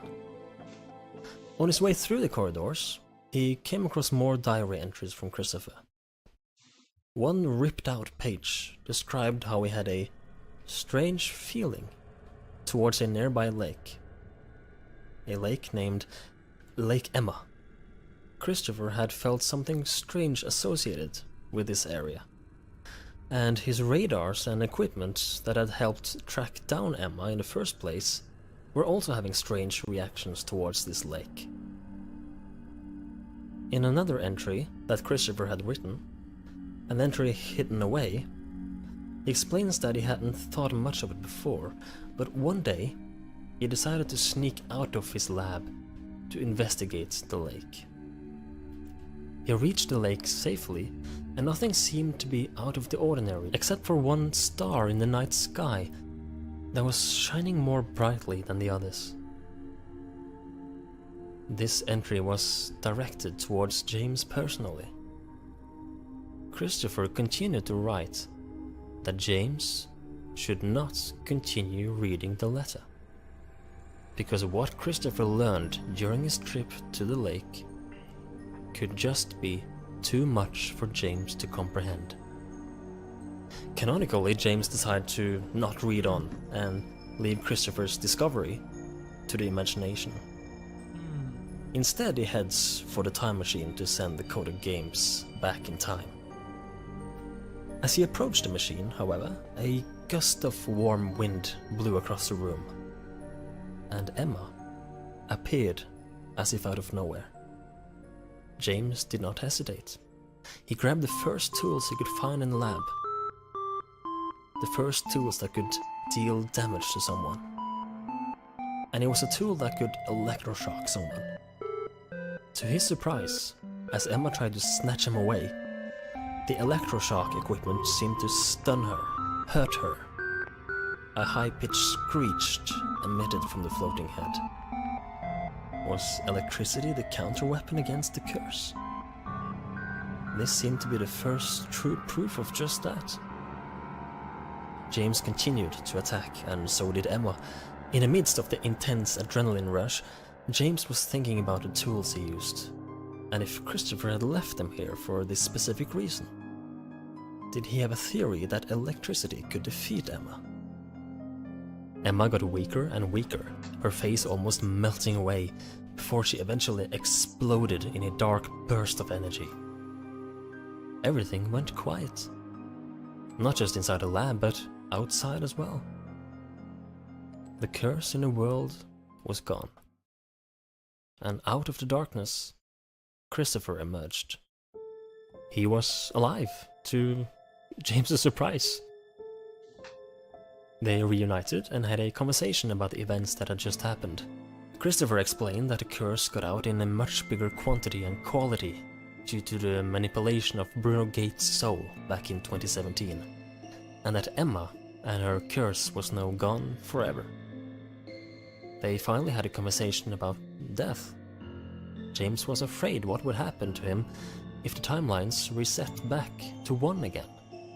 Would he be the same? Would he be gone? Who is he really? Christopher reassured him that death is not to be feared, and that life without little risk and mystery is no life at all. As for changing the past, why didn't Christopher do this before? Because he didn't know exactly how time worked until now, and once Emma was onto him, it was too late. Until James came along to finish his work. In the end, James went over to the machine to finally send the games back in time to himself in the past. Standing alone, Christopher's face went from happy to concerned. He thought to himself that he was glad James didn't read his discovery at Lake Emma. What exactly did Christopher discover?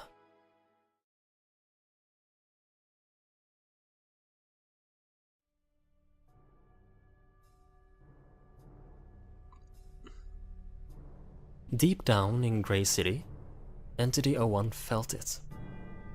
He felt his powers, Emma, being destroyed. Furious, he knew what was going to happen. If events got changed in the very beginning, the entire future would be erased as they knew it. If James prevented the curse from ever getting out, all of history would change, and Entity 01's plan of escape would be destroyed completely. If James prevented the curse from ever getting out, the curse would never grow, a second timeline would never be created, Bruno's soul would never be sent to Grey City, and the curse would never take over the world. As soon as James of the past removed the book from Wario's factory, all of the events that followed would be reset. Entity 01 had to make one final plan before all of this got wiped out and returned to the beginning. He had to make one final weapon, and Bruno was that weapon. He had seen how Bruno's deep desires were connected to his family, and he had seen how unusually strong Bruno's soul was. So he tempted Bruno one last time. Using most of his powers, he could be able to implant a memory in Bruno's mind so strong that it could remain even after the time reset. And so, he made a deal with Bruno. If Bruno could come and find the book after James removed it, go through with the biggest and most dangerous ritual in the book, only available to the strongest of souls, then he promised he would make his daughter healthy once more. And Bruno, he agreed. And shortly after, everything went black. The future, all of the events that we know about, got erased. And time had officially reset. The plan of James and Christopher was a success. And we were back in 2004, one timeline, and the book was removed.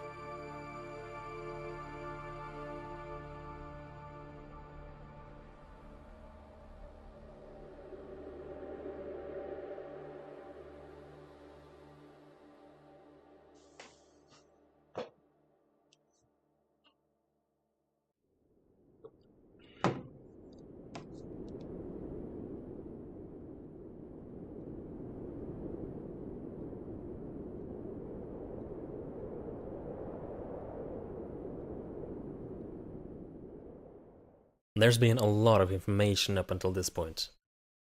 Timelines, time manipulation, curses, events, rules established. It's a lot to take in.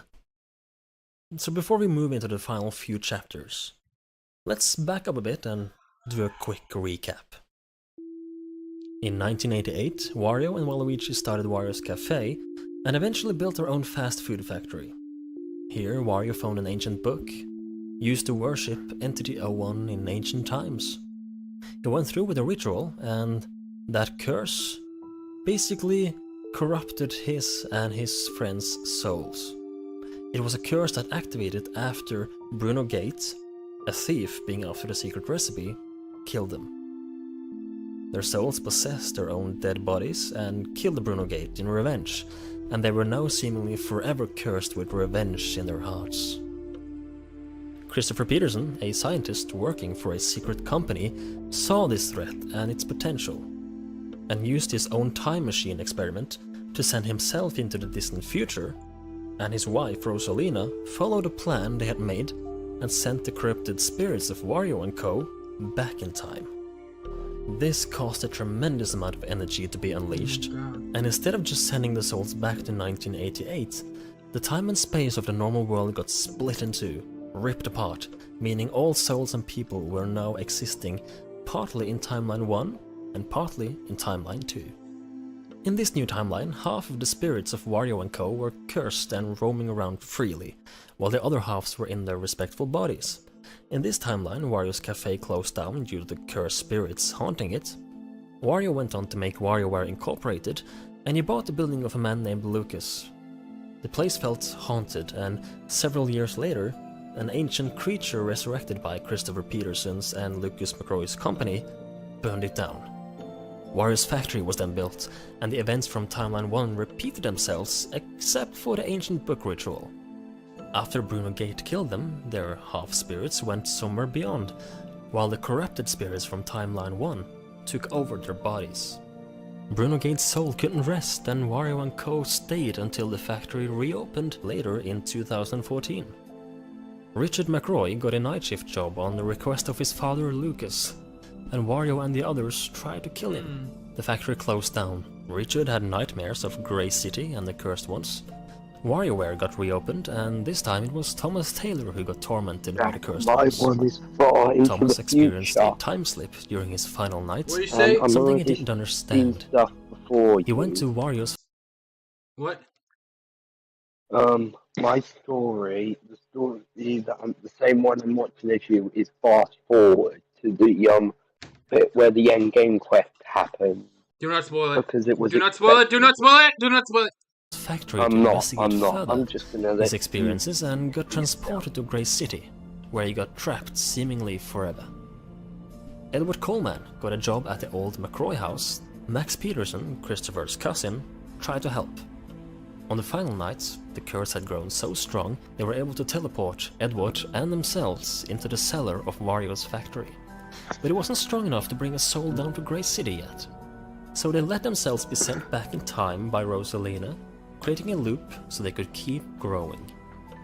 On the last cycle, they tricked Bruno Gate down in the cellar using a music box, similar to the one of his daughter owned.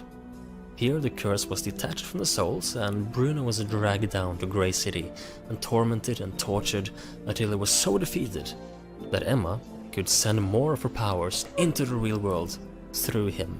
Emma had created separate entities of the curse, known as the viruses, and this curse and Emma as a whole kept growing stronger until the entire world was killed off many years later.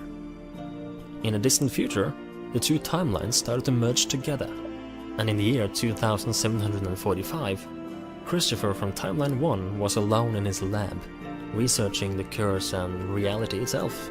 He learned of Emma and some deep secret information that he claimed was too much for people to handle. He teleported James from Timeline 2 to him to assist him, and Emma took Christopher away to try to kill him. James made cryptic video games as messages that Emma hopefully wouldn't understand, but he was wrong. She came back and tried to end him too, but James defeated her, and Christopher survived. The game messages were sent back to Timeline 1, where James of that timeline deciphered the message and changed history. Right before time resets due to those actions, Entity 01, the devil, made a deal with Bruno. If Bruno would unleash him into the world after the time reset, he would make his daughter healthy again. Bruno agreed, and a great time reset occurred. Since Timeline 2 was a direct result of Timeline 1, this meant that Timeline 2 was no more. Time got reset back to 2004, when Wario and Waluigi opened their fast food factory. Everything was back to the very beginning.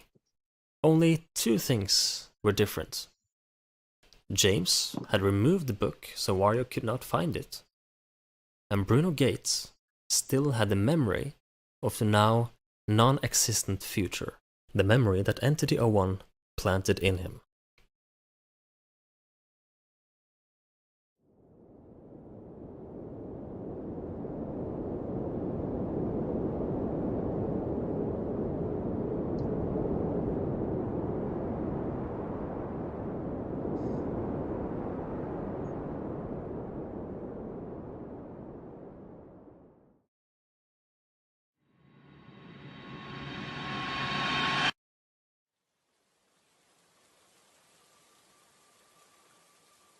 A new day in 2004. The sun was rising. Wario and Waluigi had recently opened the fast food factory, and they were already planning to hire Mario, Peach, and Luigi. The ancient book outside the factory entrance was gone. James had removed it, but Bruno had been watching. Due to Entity 01's immense powers, he remembers the deal he made from the future that no longer exists. Bruno had snatched the book for himself. He kept it in a basement of his current home for months, unsure if he really should go through with all of this. After a long time, he had made his decision. His original plan was to steal Wario's secret hamburger recipe, but this plan was now changed. Before focusing on this ancient book, he wrote a letter and mailed it to Wario's factory, apologizing in advance for what he originally planned to do and what he now was about to do. He went to a dark alley early one morning when no one was around. He opened the book. He found the ritual Entity 01 had talked about. It was the very last ritual in the book. This was one that required a strong enough soul to perform, and doing so would mean selling it to the devil himself, to Entity 01. Bruno knew that this was the only chance of saving his daughter's life. He went through with the ritual, without much hesitation. Immediately after, he felt something was terribly wrong. What had Bruno Gate just done?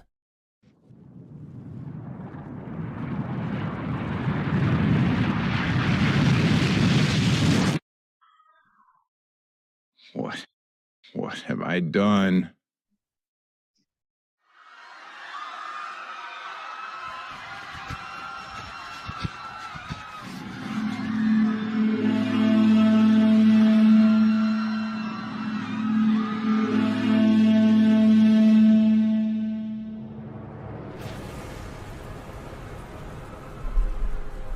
An explosion could be heard from the city center. People screaming and running, car horns going off like crazy, people panicking, and a loud, blasting roar was heard across the entire city. Entity 01 was loose in the world at last. People were falling like flies as his curse attached itself to people. One of these people were Daisy, as she was about to open her own shop for the day. It was chaos in the city. A huge building complex was utterly destroyed and instantly replaced with a building Bruno was very familiar with. The theater from Grey City, or a replica of it. A similar theater. Entity 01 was planning to trap people in this hellish torture theater to punish them. One of the people captured was none other than Richard McRoy. He was confused and terrified. As he heard the live news on the radio, the reports were eerily similar to the nightmares Richard had in the now non-existent future. News about computer viruses, news about they're everywhere. Even the same news reporter was talking. Did the curse predict this endgame somehow in his nightmares? Richard was soon captured, and he had to go through similar trials as the one Bruno went through in Grey City.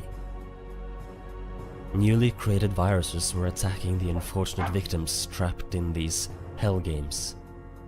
Some survived, others did not.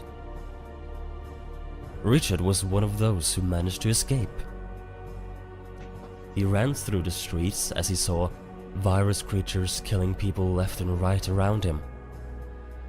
As he was running in full panic, his phone started to ring. He got into an abandoned shop, closed the door, and answered a call. It was Christopher Peterson.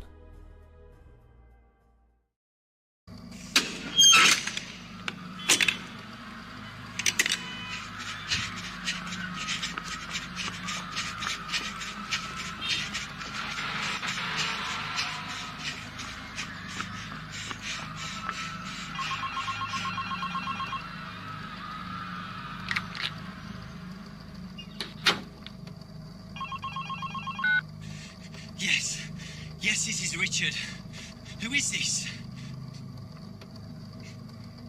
I don't know any Christopher Peterson, so I'm sorry. But this is not a good time to chat. Huh?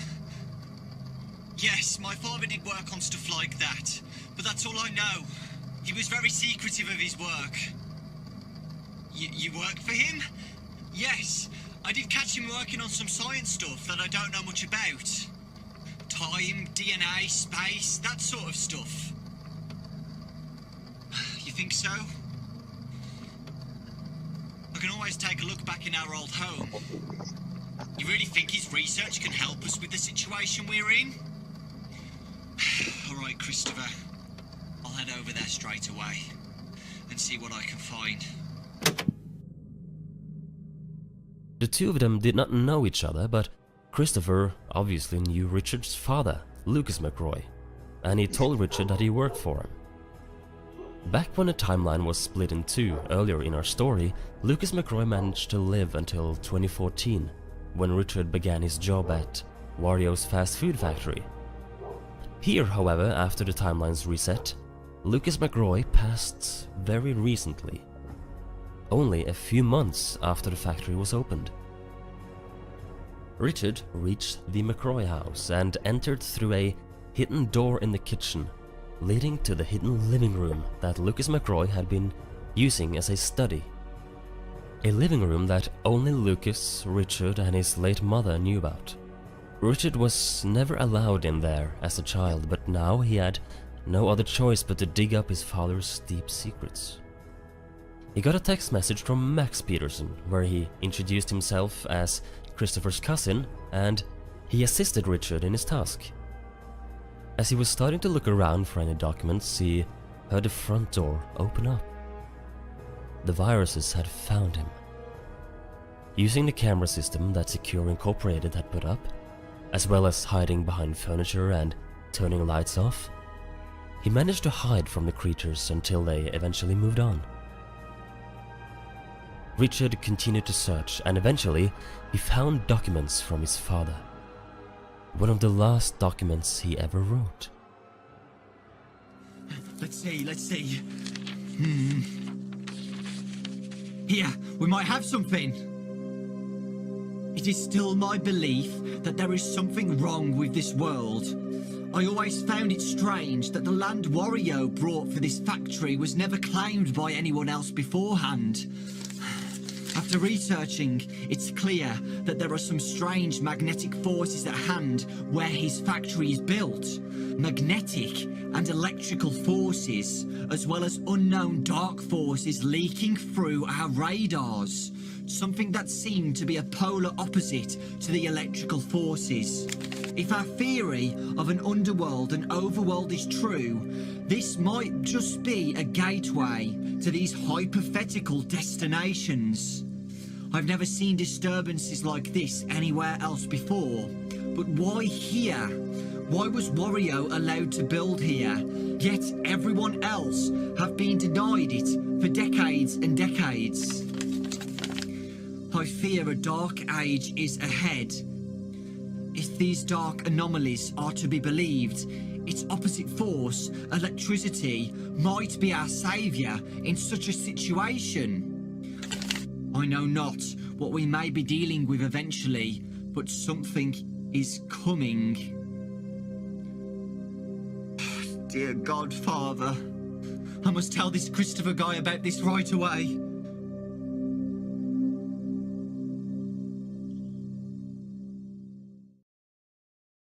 Lucas McRoy had theories and insights into the land that Wario bought for his factory, that there was something strange with it, and something strange with the world as a whole.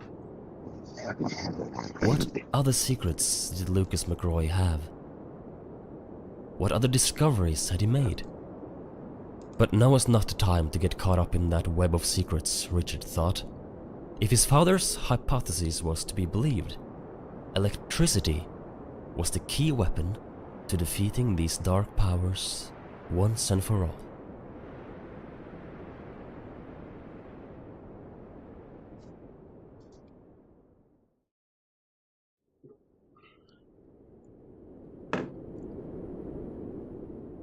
Chapter 18.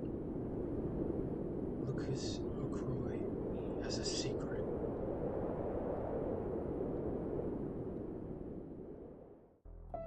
Entity 01 kept torturing people in his theater while he was looking for ways to reach this mythical overworld he was looking for, the paradise where he believed to have been created. He did not know that Wario's factory was a sort of strange magnetic point where these three worlds met. He did know before, thanks to Thomas Taylor reaching Grey City through Wario's factory, but those events are now erased, and thus he was looking around for the entrance to the overworld and where it could possibly be. And if Richard and the others didn't hurry up, Entity 01 would soon learn of this truth. The truth that Wario's factory was the place. Richard and Max planned to bring powerful electrical components over to Wario's factory. No one knew Entity 01's desires and ultimate goal, but if Lucas McRoy's theories were right in that Wario's factory had strange forces in it, it certainly would be a location Entity 01 would be interested in.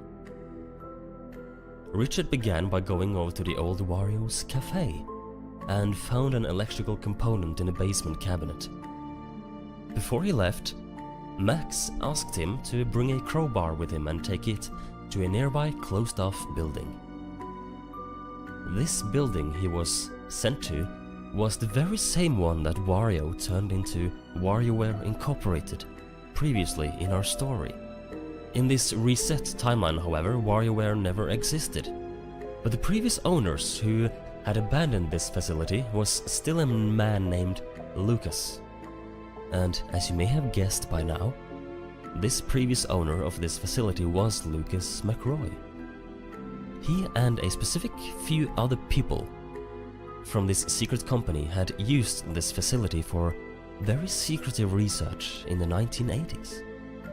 And they quickly abandoned the facility in 1986. Why exactly? Something happened there.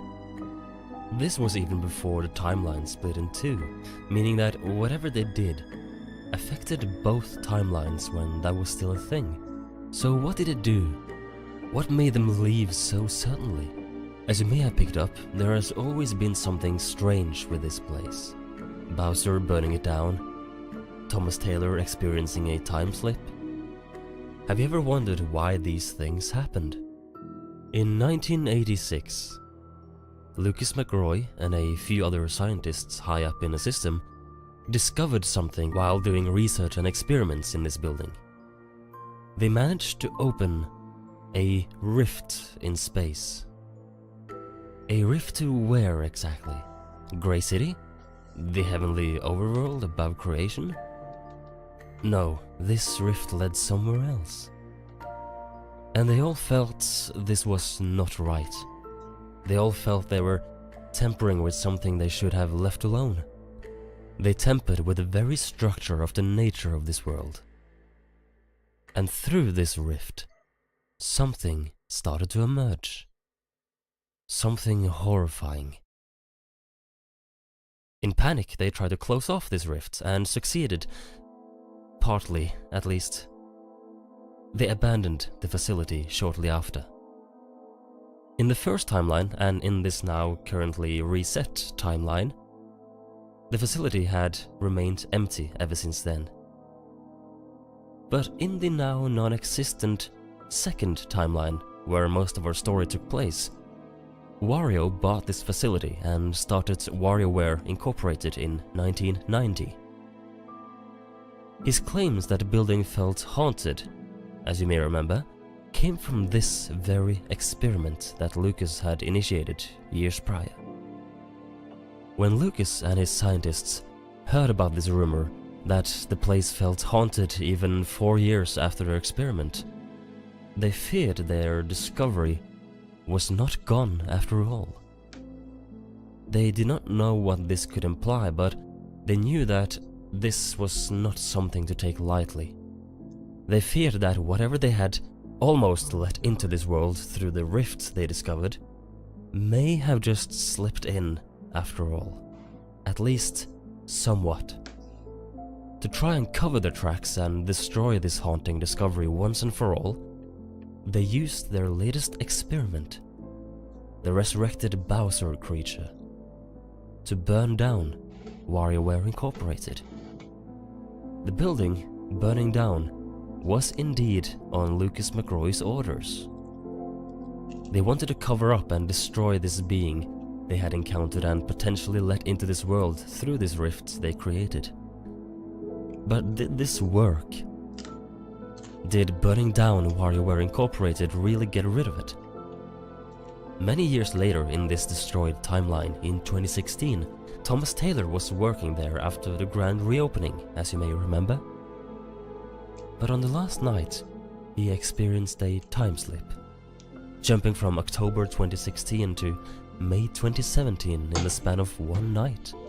The creature that Lucas McRoy had let into this world so many years ago was still not gone. Not fully, even after the fire. Yet it was not fully present either. But its powers, its presence, it caused a disturbance in the flow of time in the building. This entity, whatever it was, did not belong in this world, and thus it caused Thomas Taylor to jump forward in time. The question remains, what was this entity that Lucas encountered, that he let through the rift they created? And where exactly did it end up after they tried to close the rift off? We know back in the present, after the timelines reset back into one, after Entity 01 escaped into the real world in 2004. After acquiring a power component and a crowbar from the old warios cafe, Richard was on his way to this old facility to grab a powerful power generator that Max knew about. And they were planning to bring it all over to Wario's factory later, to defeat Entity 01 for good, should he appear there. Richard broke into the facility. Everything was quiet, as expected. Only a few things remained after his father and his team used this place almost 20 years ago. Among those was a power generator in the back room. Richard went back there and pulled it down with his crowbar. He picked it up and he dragged the big generator into the main office. As he did so, he felt a strange vibration. The room itself was not shaking, yet it felt like it was. Suddenly, a feeling of being pulled into a vortex. It lasted only a few seconds before all vibrations stopped, and Richard was back in the main office again. Only things were different. Very different. The outside was pitch black. Not black as in a night sky, but even darker. Richard had never seen something so empty before. The office was red, twisted, almost like a distorted painting. What was happening? Silence filled the surroundings. But someone or something was in there with Richard. He could feel it. Richard tried to escape, but it did not work. It was almost like the walls themselves represented the edge of the world, with a huge void beyond it. After being stuck there for a while, frustrated and scared, he saw the entity he had felt before. It was standing in a hallway next to the main office. It was Mario, only not exactly. He had multiple legs, a distorted face and a distorted body as a whole. Richard was just staring at it. This was it. This was the entity that Lucas McRoy had accidentally let into the world back in 1986.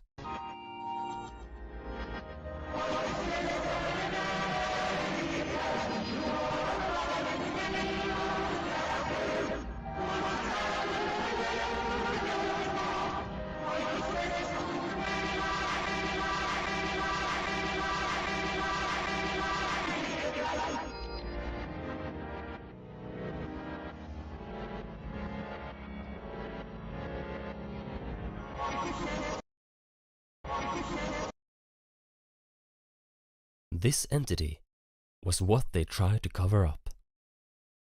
This was the entity that took Christopher away when he was doing research in WarioWare Incorporated. This is the entity that caused Thomas Taylor to experience an error in time. So where was this taking place? Where or what was this location? When Lucas and his team tried to close off this mysterious rift to prevent this Mario-like entity to come through, they managed to trap him in an in-between place, a pocket dimension. A small alternate universe created by this breaking of the natural laws. This pocket dimension took the form of the very same facility it almost escaped into, only warped and twisted. Somehow, Richard got pulled into this pocket reality and came face to face with a being that resided there. This is exactly what happened to Christopher as well. When he disappeared from WarioWare Incorporated earlier in the story, he ended up in this strange place. But what was this being? This Mario creature?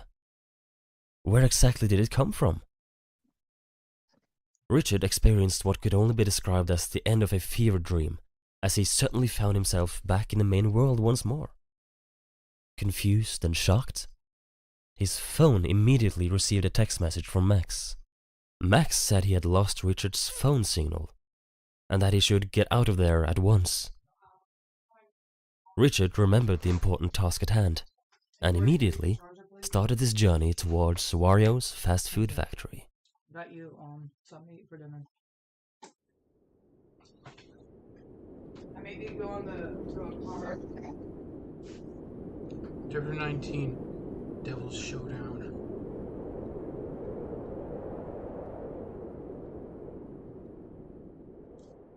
How long have I been fucking streaming for? Jesus! What the fuck is that on my stream?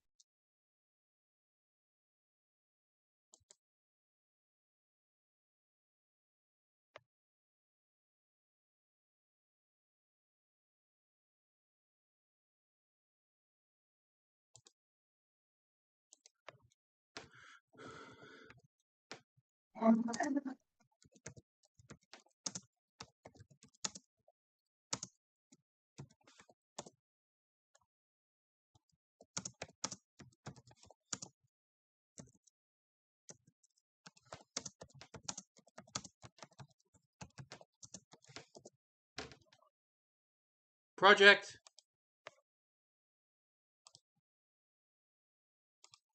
Before I continue on, can I show you something, Project? Before we can... Look, your boyfriend is threatening me. Well, he decided to stop. He couldn't take what he's done. He regretted his actions.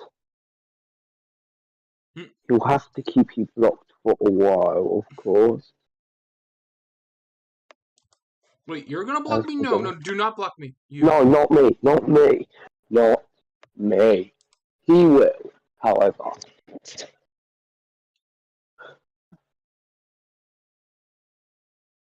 This story.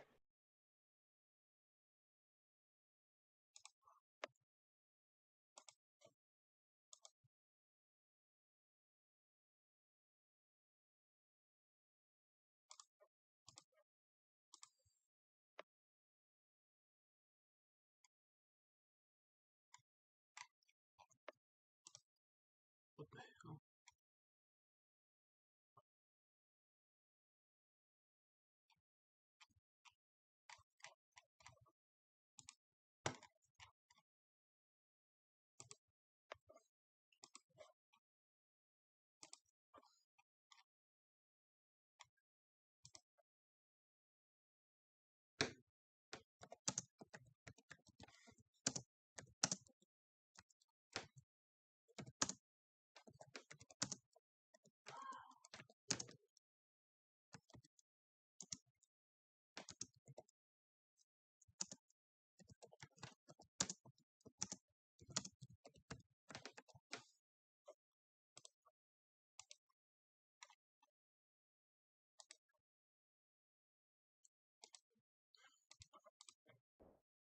Richard reached the factory.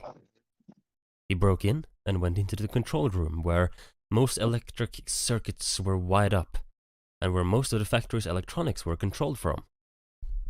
He wired up the powerful electronics, which allowed antenna-like components on the factory's roof to emit overcharges. His work was now done. Finished.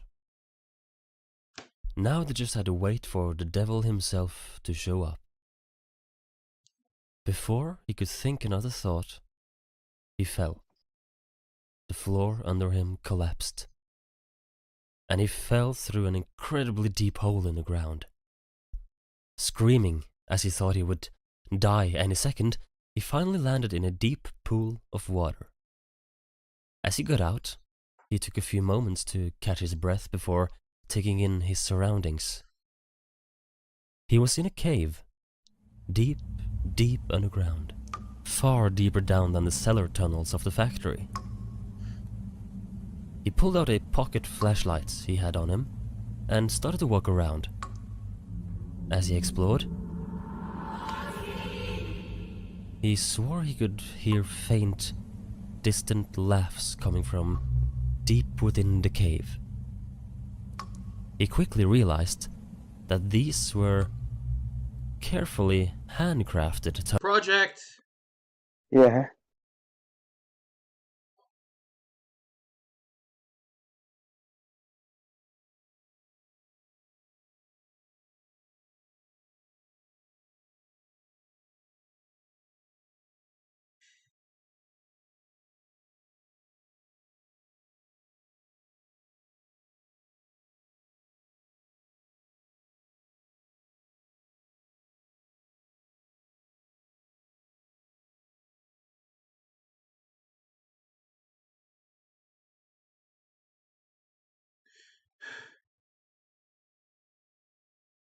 He's your boyfriend's still threatening me with showing you these old shit that happened. This old shit that happened. That I did. Just block him.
tunnels made by man. He walked further through the tunnels, getting more and more anxious and stressed as time went on. And in one tunnel in particular, he could feel a very strange smell and a strange vibe and feeling overall. He instantly knew this was something dangerous. Radiation? A gas of some sort? He was not sure, but he quickly turned around and went back.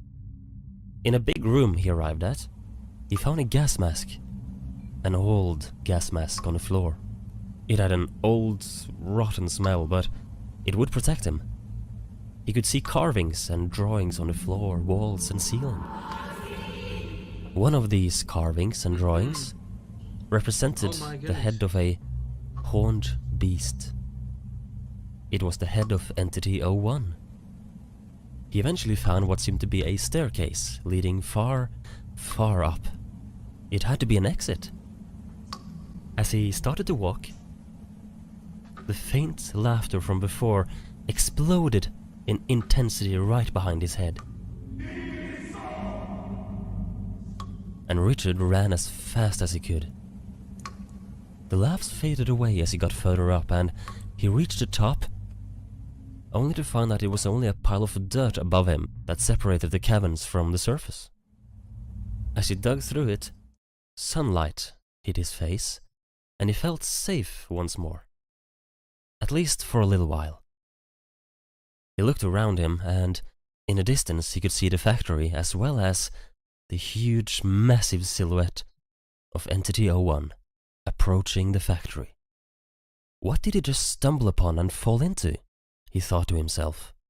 He had in fact stumbled upon a cave of an ancient witch coven who used to worship the ritual book and Entity 01. The mysterious coven was long gone, but their evil presence was still hanging around in the cave walls. As weird as this day had been, this was no time to think. He contacted Wario, the owner of the factory, and told him about the electrical components that were put in place. Wario was nervous, as this was happening at his factory. He felt some sort of responsibility to fix all of this, although he did not understand what exactly was happening. Wario reached the factory. Entity 01 had already arrived. If he found the entrance to the mythical overworld, who knows what catastrophe could happen? Wario immediately took hold of remotes and cables that were wired up outside and started to overcharge them. Entity 01 understood what Wario was trying to do, and so he sent counterattacks, hoping to straight up kill him. But as the factory overcharged and sent electroshocks out, Entity 01 flinched and screamed as the entire sky seemingly lit up by the overcharges. Entity 01 took damage. And so Wario continued, now with a tiny bit of confidence built up, and Entity 01 continued with failed counterattacks. Eventually, dark energy started to leak out of the devil. Wario understood that this was no longer a power that was under the control of the beast, and so he was able to absorb it and use it against the beast. A sort of soul power, if you will, combined with electricity. Wario was winning. As the battle went on, Entity 01 grew more and more distorted, weaker and weaker, until the final scream could be heard across the entire city.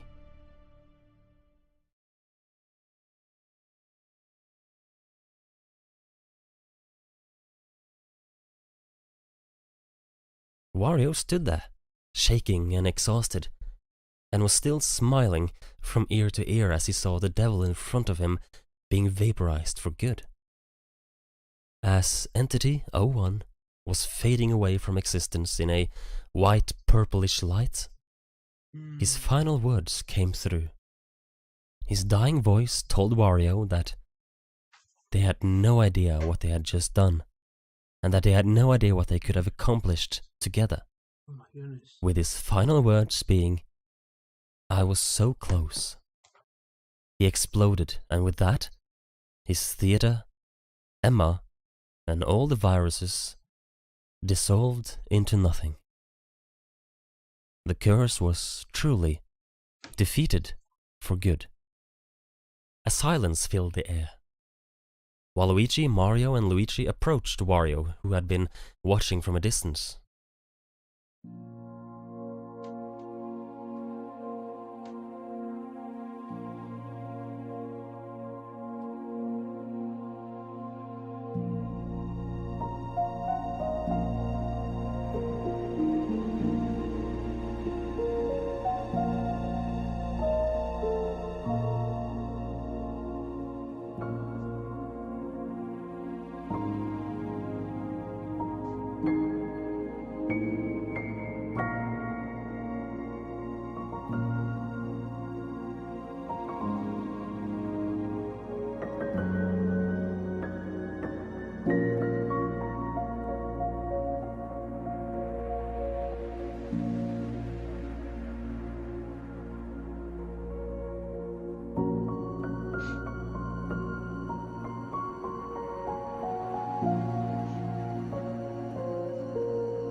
Wario had finally learned. The greed, the reason for all of this starting in the first place, was no more. If the factory went bankrupt, then he just had to accept that. He now understood that he couldn't fix anything with magic. He had to simply believe in what made his product unique and let everything else play out. And they all agreed. But Mario's thoughts were elsewhere. Where was Peach? Surely she was hiding somewhere, right? Despite being the ultimate evil, Entity 01 kept his promise. Eve, Bruno Gates' daughter, was healthy once more.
Bruno's ultimate goal was achieved at last. But where was Bruno himself? Did he die with Entity 01 that he had sold his soul to? Or was he now free somewhere and was on his way to see his daughter again? That answer is for you to decide.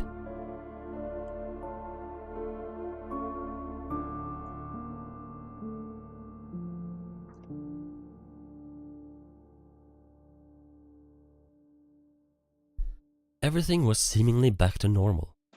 The evil that had always resided below creation was destroyed by the man who originally let it all loose. Peace was returned. The factory was struggling once again, but Wario kept his confidence up this time. One day, after a long day, he was carrying boxes downstairs into the cellar. And something strange caught his attention. At the end of the room, a bright yellow light was shining brightly. Wario looked at it with curiosity. There were no lamps or other light sources around to create it. He put the boxes down and went over to this light, and he tried to touch it. The stone floor beneath his feet disappeared. The smell of the old cellar was no more, and white light filled his entire vision before what could only be described as a hallucination or a fever dream or a huge revelation occurred.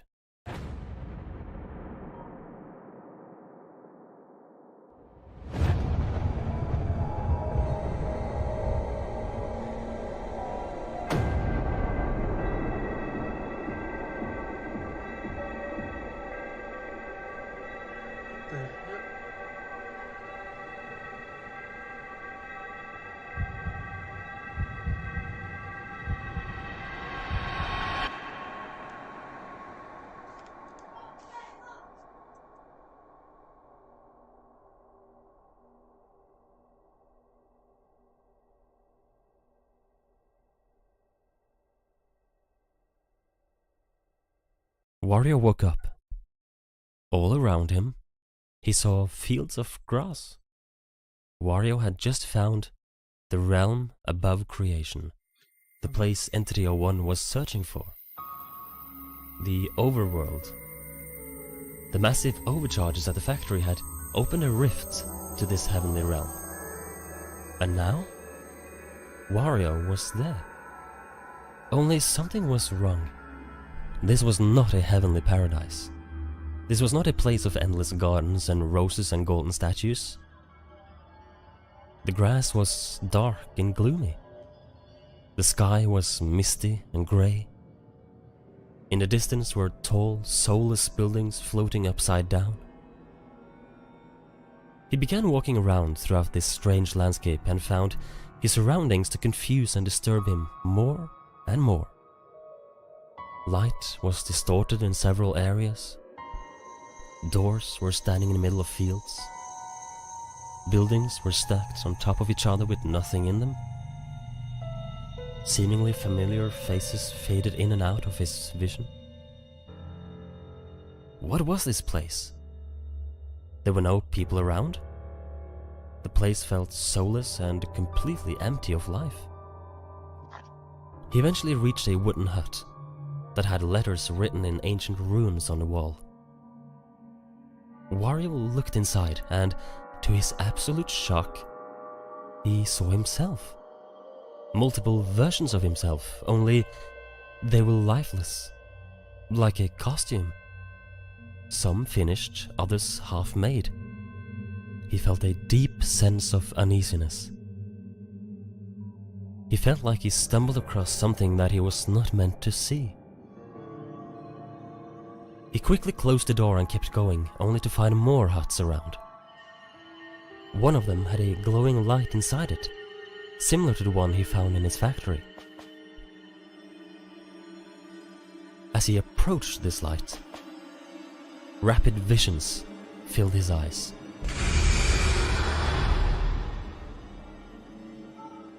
Visions of multiple Earths, multiple warios, copies, parallels and the like. In the hut next to it was a strange metallic equipment that looked like a massive battery with a weird symbol on it that seemed to represent a circle with a strange lightning bolt going through it. Floating above this battery in the darkness were tons and tons of eyeballs, fading in and out of view, which all sent electricity down to the battery. Wario started to believe he was dreaming. He kept going through this surreal landscape, and he came across one final hut. The land behind the hut seemed to go on forever with no end, and so he thought this was the place to find answers or perhaps even leave this place. The hut had a red glow coming from one of its windows. And on the wall outside was the same strange circle symbol that was present on the battery he saw earlier. As he approached the entrance, he saw more ancient runes carved into the wall. He did not understand them. Perhaps someone was inside. And so, all that he could do was to knock on the door.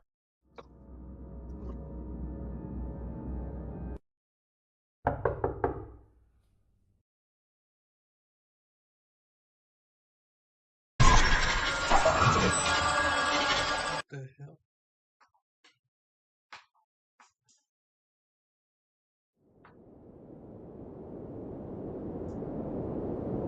Final chapter. Revelations.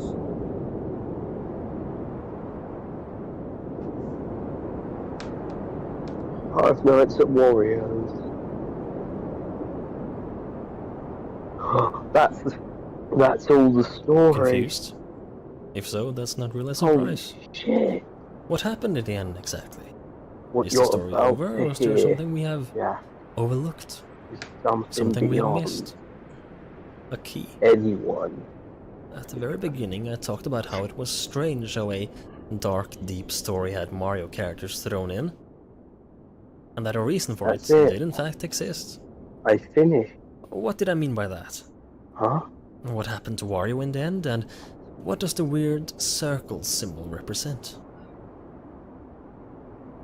Why is the devil in Entity 01? There are big questions left to be answered in order to unlock the final Project, your boyfriend is told old Jimmer to send me an image of what he said. He said, just sent the past to Project. What are you gonna do about it, Jack Trap? Ha ha ha ha ha ha. And here's the thing. I did block your boyfriend, but your boyfriend wants me to unblock him. But then then he's messaging Jamar and telling us, and Project, you need to talk to him. You need to have a serious talk with him. Like you really do. Because this can't keep happening. Piece of the puzzle. In the game 5 shows at Wario's Director's Cut, the final achievement is unlocked when Wario tries to enter the final cabin in the overworld. The description of the achievement? Locate Entity 0. Who or what is Entity 0? Let's take a step back. What is a constant in the Five Nights at Wario's games? What is an important element in all of them, in one form or another? Electricity. Lightning and the sound of power generators setting enemies off in Five Nights at Wario's 2. Creating electrical noises to push Wario away in Five Nights at Wario's 3's bedroom 2. James using electrical components to defeat Emma in Five Nights at Wario's 4. Holy shit. Electroshocks pushing the enemies away in 5 shows at Wario's. The list goes on. The biggest quality of electricity is, of course, being the weapon of choice against the curse. Is there a reason for this? Before facing off with Emma, James came across a note from Christopher, remember? When he said he made a discovery so huge that James probably wouldn't be able to handle it. Canonically, James chose not to read it. But in Five Nights at Wario's 4, we can choose to see what would have happened if James had read on. We never get to know what exactly this truth was. What exactly was written in the letter. But the reaction from James gives us the impression that Christopher was right. James was not able to comprehend the information he read.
Yeah, How much longer is it, Project?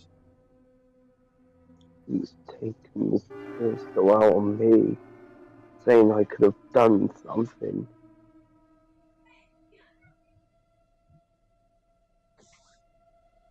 I can't take being on this platform with this responsibility.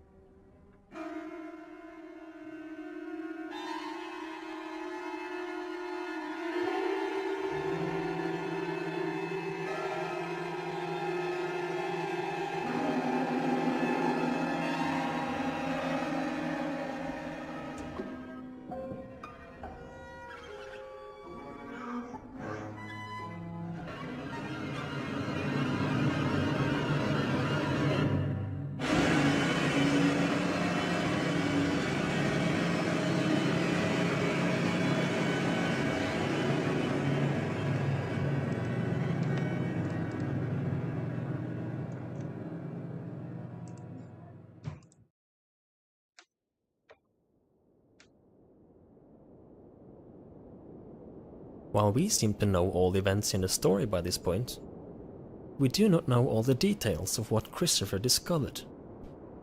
But the ultimate truth has been hinted at in Five Nights at Wario's 4 all along. Entity 01's goal, his endgame, was to reach the overworld. And why is that? Because he believed that this was the place he was created, his origin. And why would he want to know that? Because he did not know his purpose. Why does he exist as an all-powerful devil? There had to be a reason for him existing in this way. So if he got created in the overworld, that must imply there is a creator. Entity 01, the first entity ever made. So who made the first one? The creator made the first one. Entity 0 is the creator. You can call it the god of this universe if you like.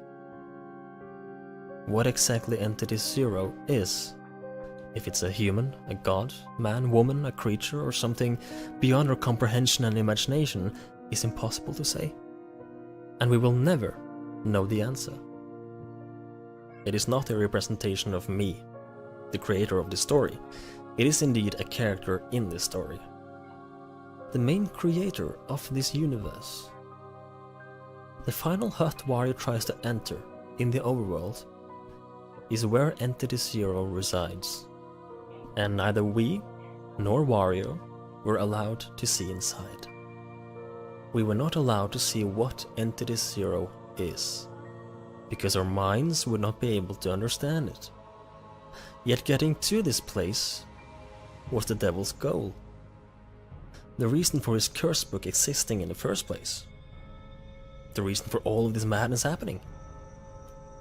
It was all a plot to try and reach back to what he imagined as a heavenly paradise, but as it turned out, it wasn't so heavenly after all. Instead, it was a strange, surreal, mysterious, otherworldly place. So if the devil had a goal of getting back to his creator, a goal of understanding who and what he is, did the creator himself have a goal? This is where the big secret come in. Entity 0's goal was, and still is, survival.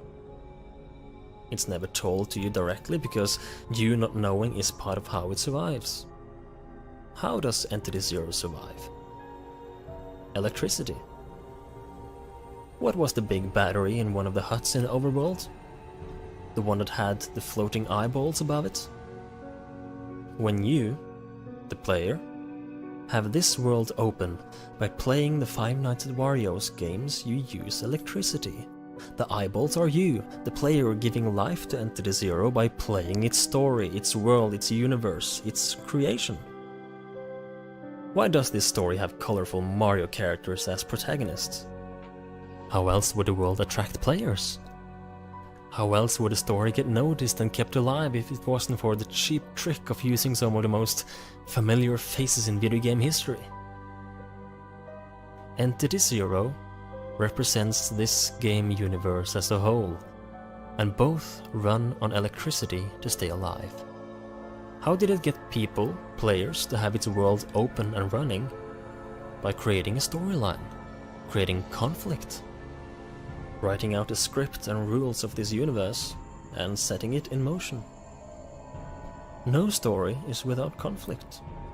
Conflict is the main source of an engaging story. It's what creates friction and a reason to keep following, in the hope that some form of change and evolution will occur. The first entity to be created in this universe was the representation of conflict and desire itself. Entity 01, the devil. What is Entity 01's powers called in this electrical digital world? Virus. His curse is literally a computer virus, the opposite force of electricity. It is the very cause of conflict, and thus part of the very source of Entity 0's life in this world. The very reason the first Five Nights at Wario's game and all of the following ones have any gameplay at all is because of the curse creating conflict. After the devil was made, it obviously needed an opposite to counter it. Wario.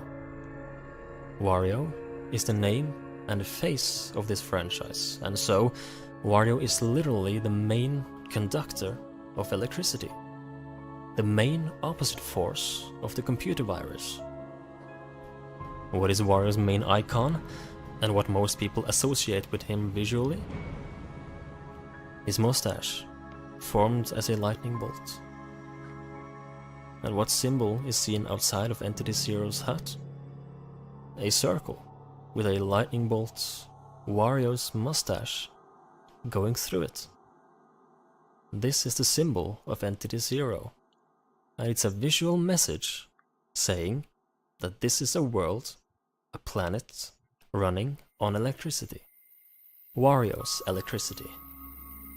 There's a reason electricity is what causes the fabric of this world to break open, leading to Grey City and the overworld, as well as the mysterious place this strange Mario apparition came from that Lucas McCroy discovered. The world is built with electricity. If it gets overcharged, the world itself breaks.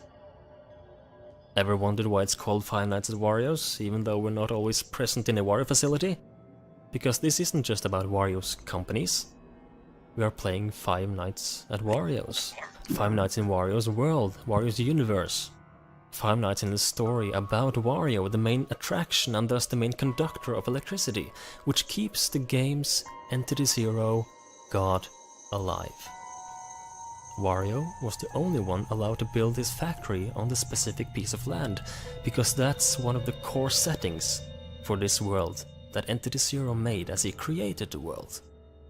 Wario had to be the one building his factory there because this is where the 3 worlds meet, where the ancient witch coven would reside, and where core elements of the story would take place. Five Nights at Wario's 4 told us this in the sequence with James reading Christopher's letter. It told us that this is a world running on electricity.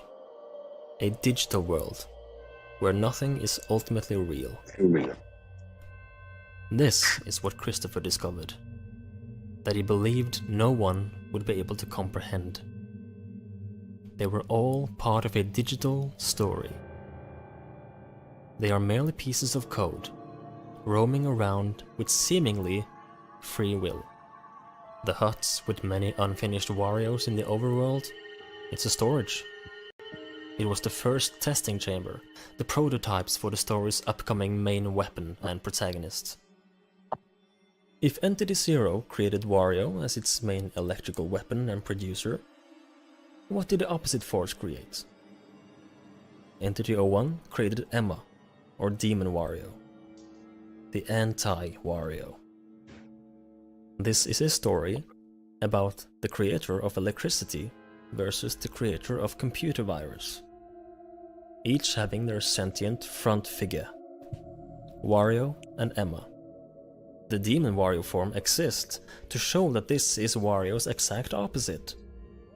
This is a story about greed and desire, about acceptance and letting go. The main antagonist's motivation is driven by desire. To know where it originated from, to know the truth, to receive the great revelation. In that way, you can start to ask the question, who— I gotta pee real quick. I'll be right back. So you can finish this.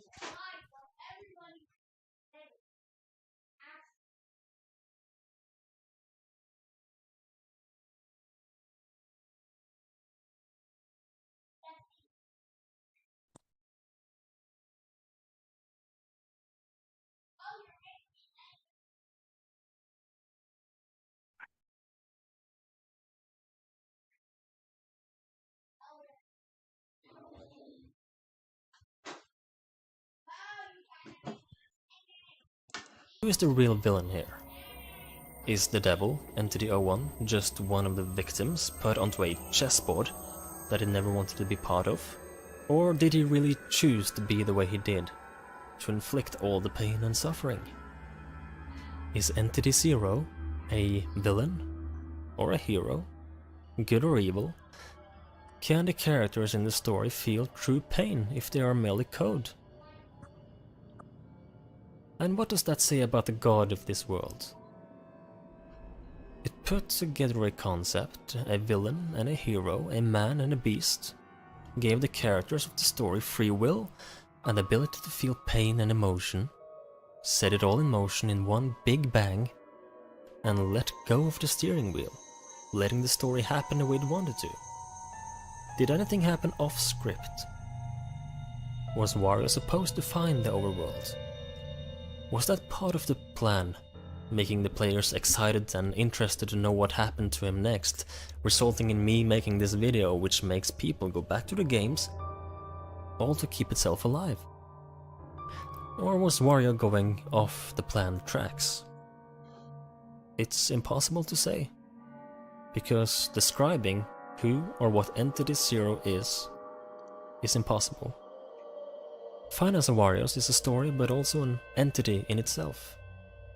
The original one who created it all inside of the universe. What it is impossible to describe. It doesn't have a form anyone can explain. It runs on players giving it electricity by having its world open on their computers. And through giving the main antagonist a deep desire, conflicts occurs and a story is made, keeping players at bay and keeping itself alive. If no one plays, if no one has any of the games open anymore, no electricity is given to this world, and Entity Zero dies. Which is why I cannot give out all the answers. Questions like what the ancient creature of Bowser actually was are questions you just have to dwell on yourself. The story, Entity Zero, cannot reveal every secret.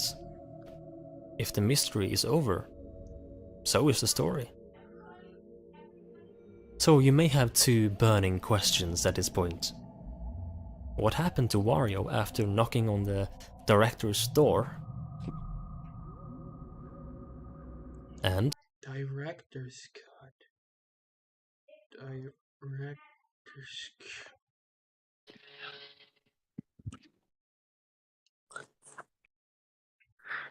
Continue it, Jack.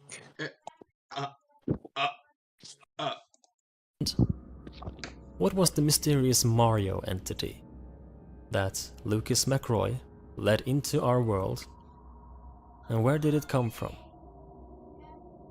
Unfortunately, for now, these are questions you just have to give an answer to yourself. This marks the end of an era of Five Nights at Warios. The evil of the story is defeated, but what truly was the real villain is up to you to decide. A few questions remain unanswered, but that's how it's supposed to be. Knowing absolutely everything is never part of the fun. Will the story ever continue? At the moment, it's impossible to say. But the series of games, Five Nights at Warios, has come to a close. And this marks the end of its main story. Thank you for watching, and thank you for playing.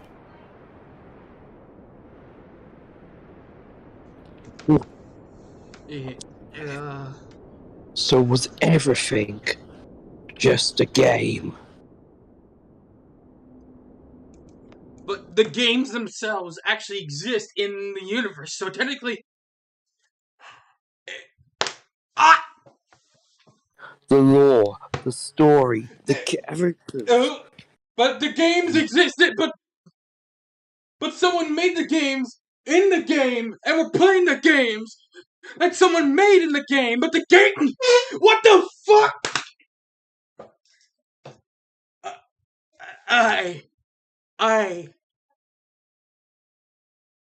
But you gotta admit, that was an unexpected turn. What? That's all. So confusing.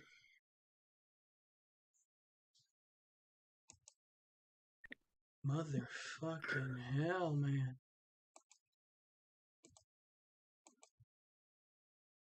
The fucking... Oh, hell no.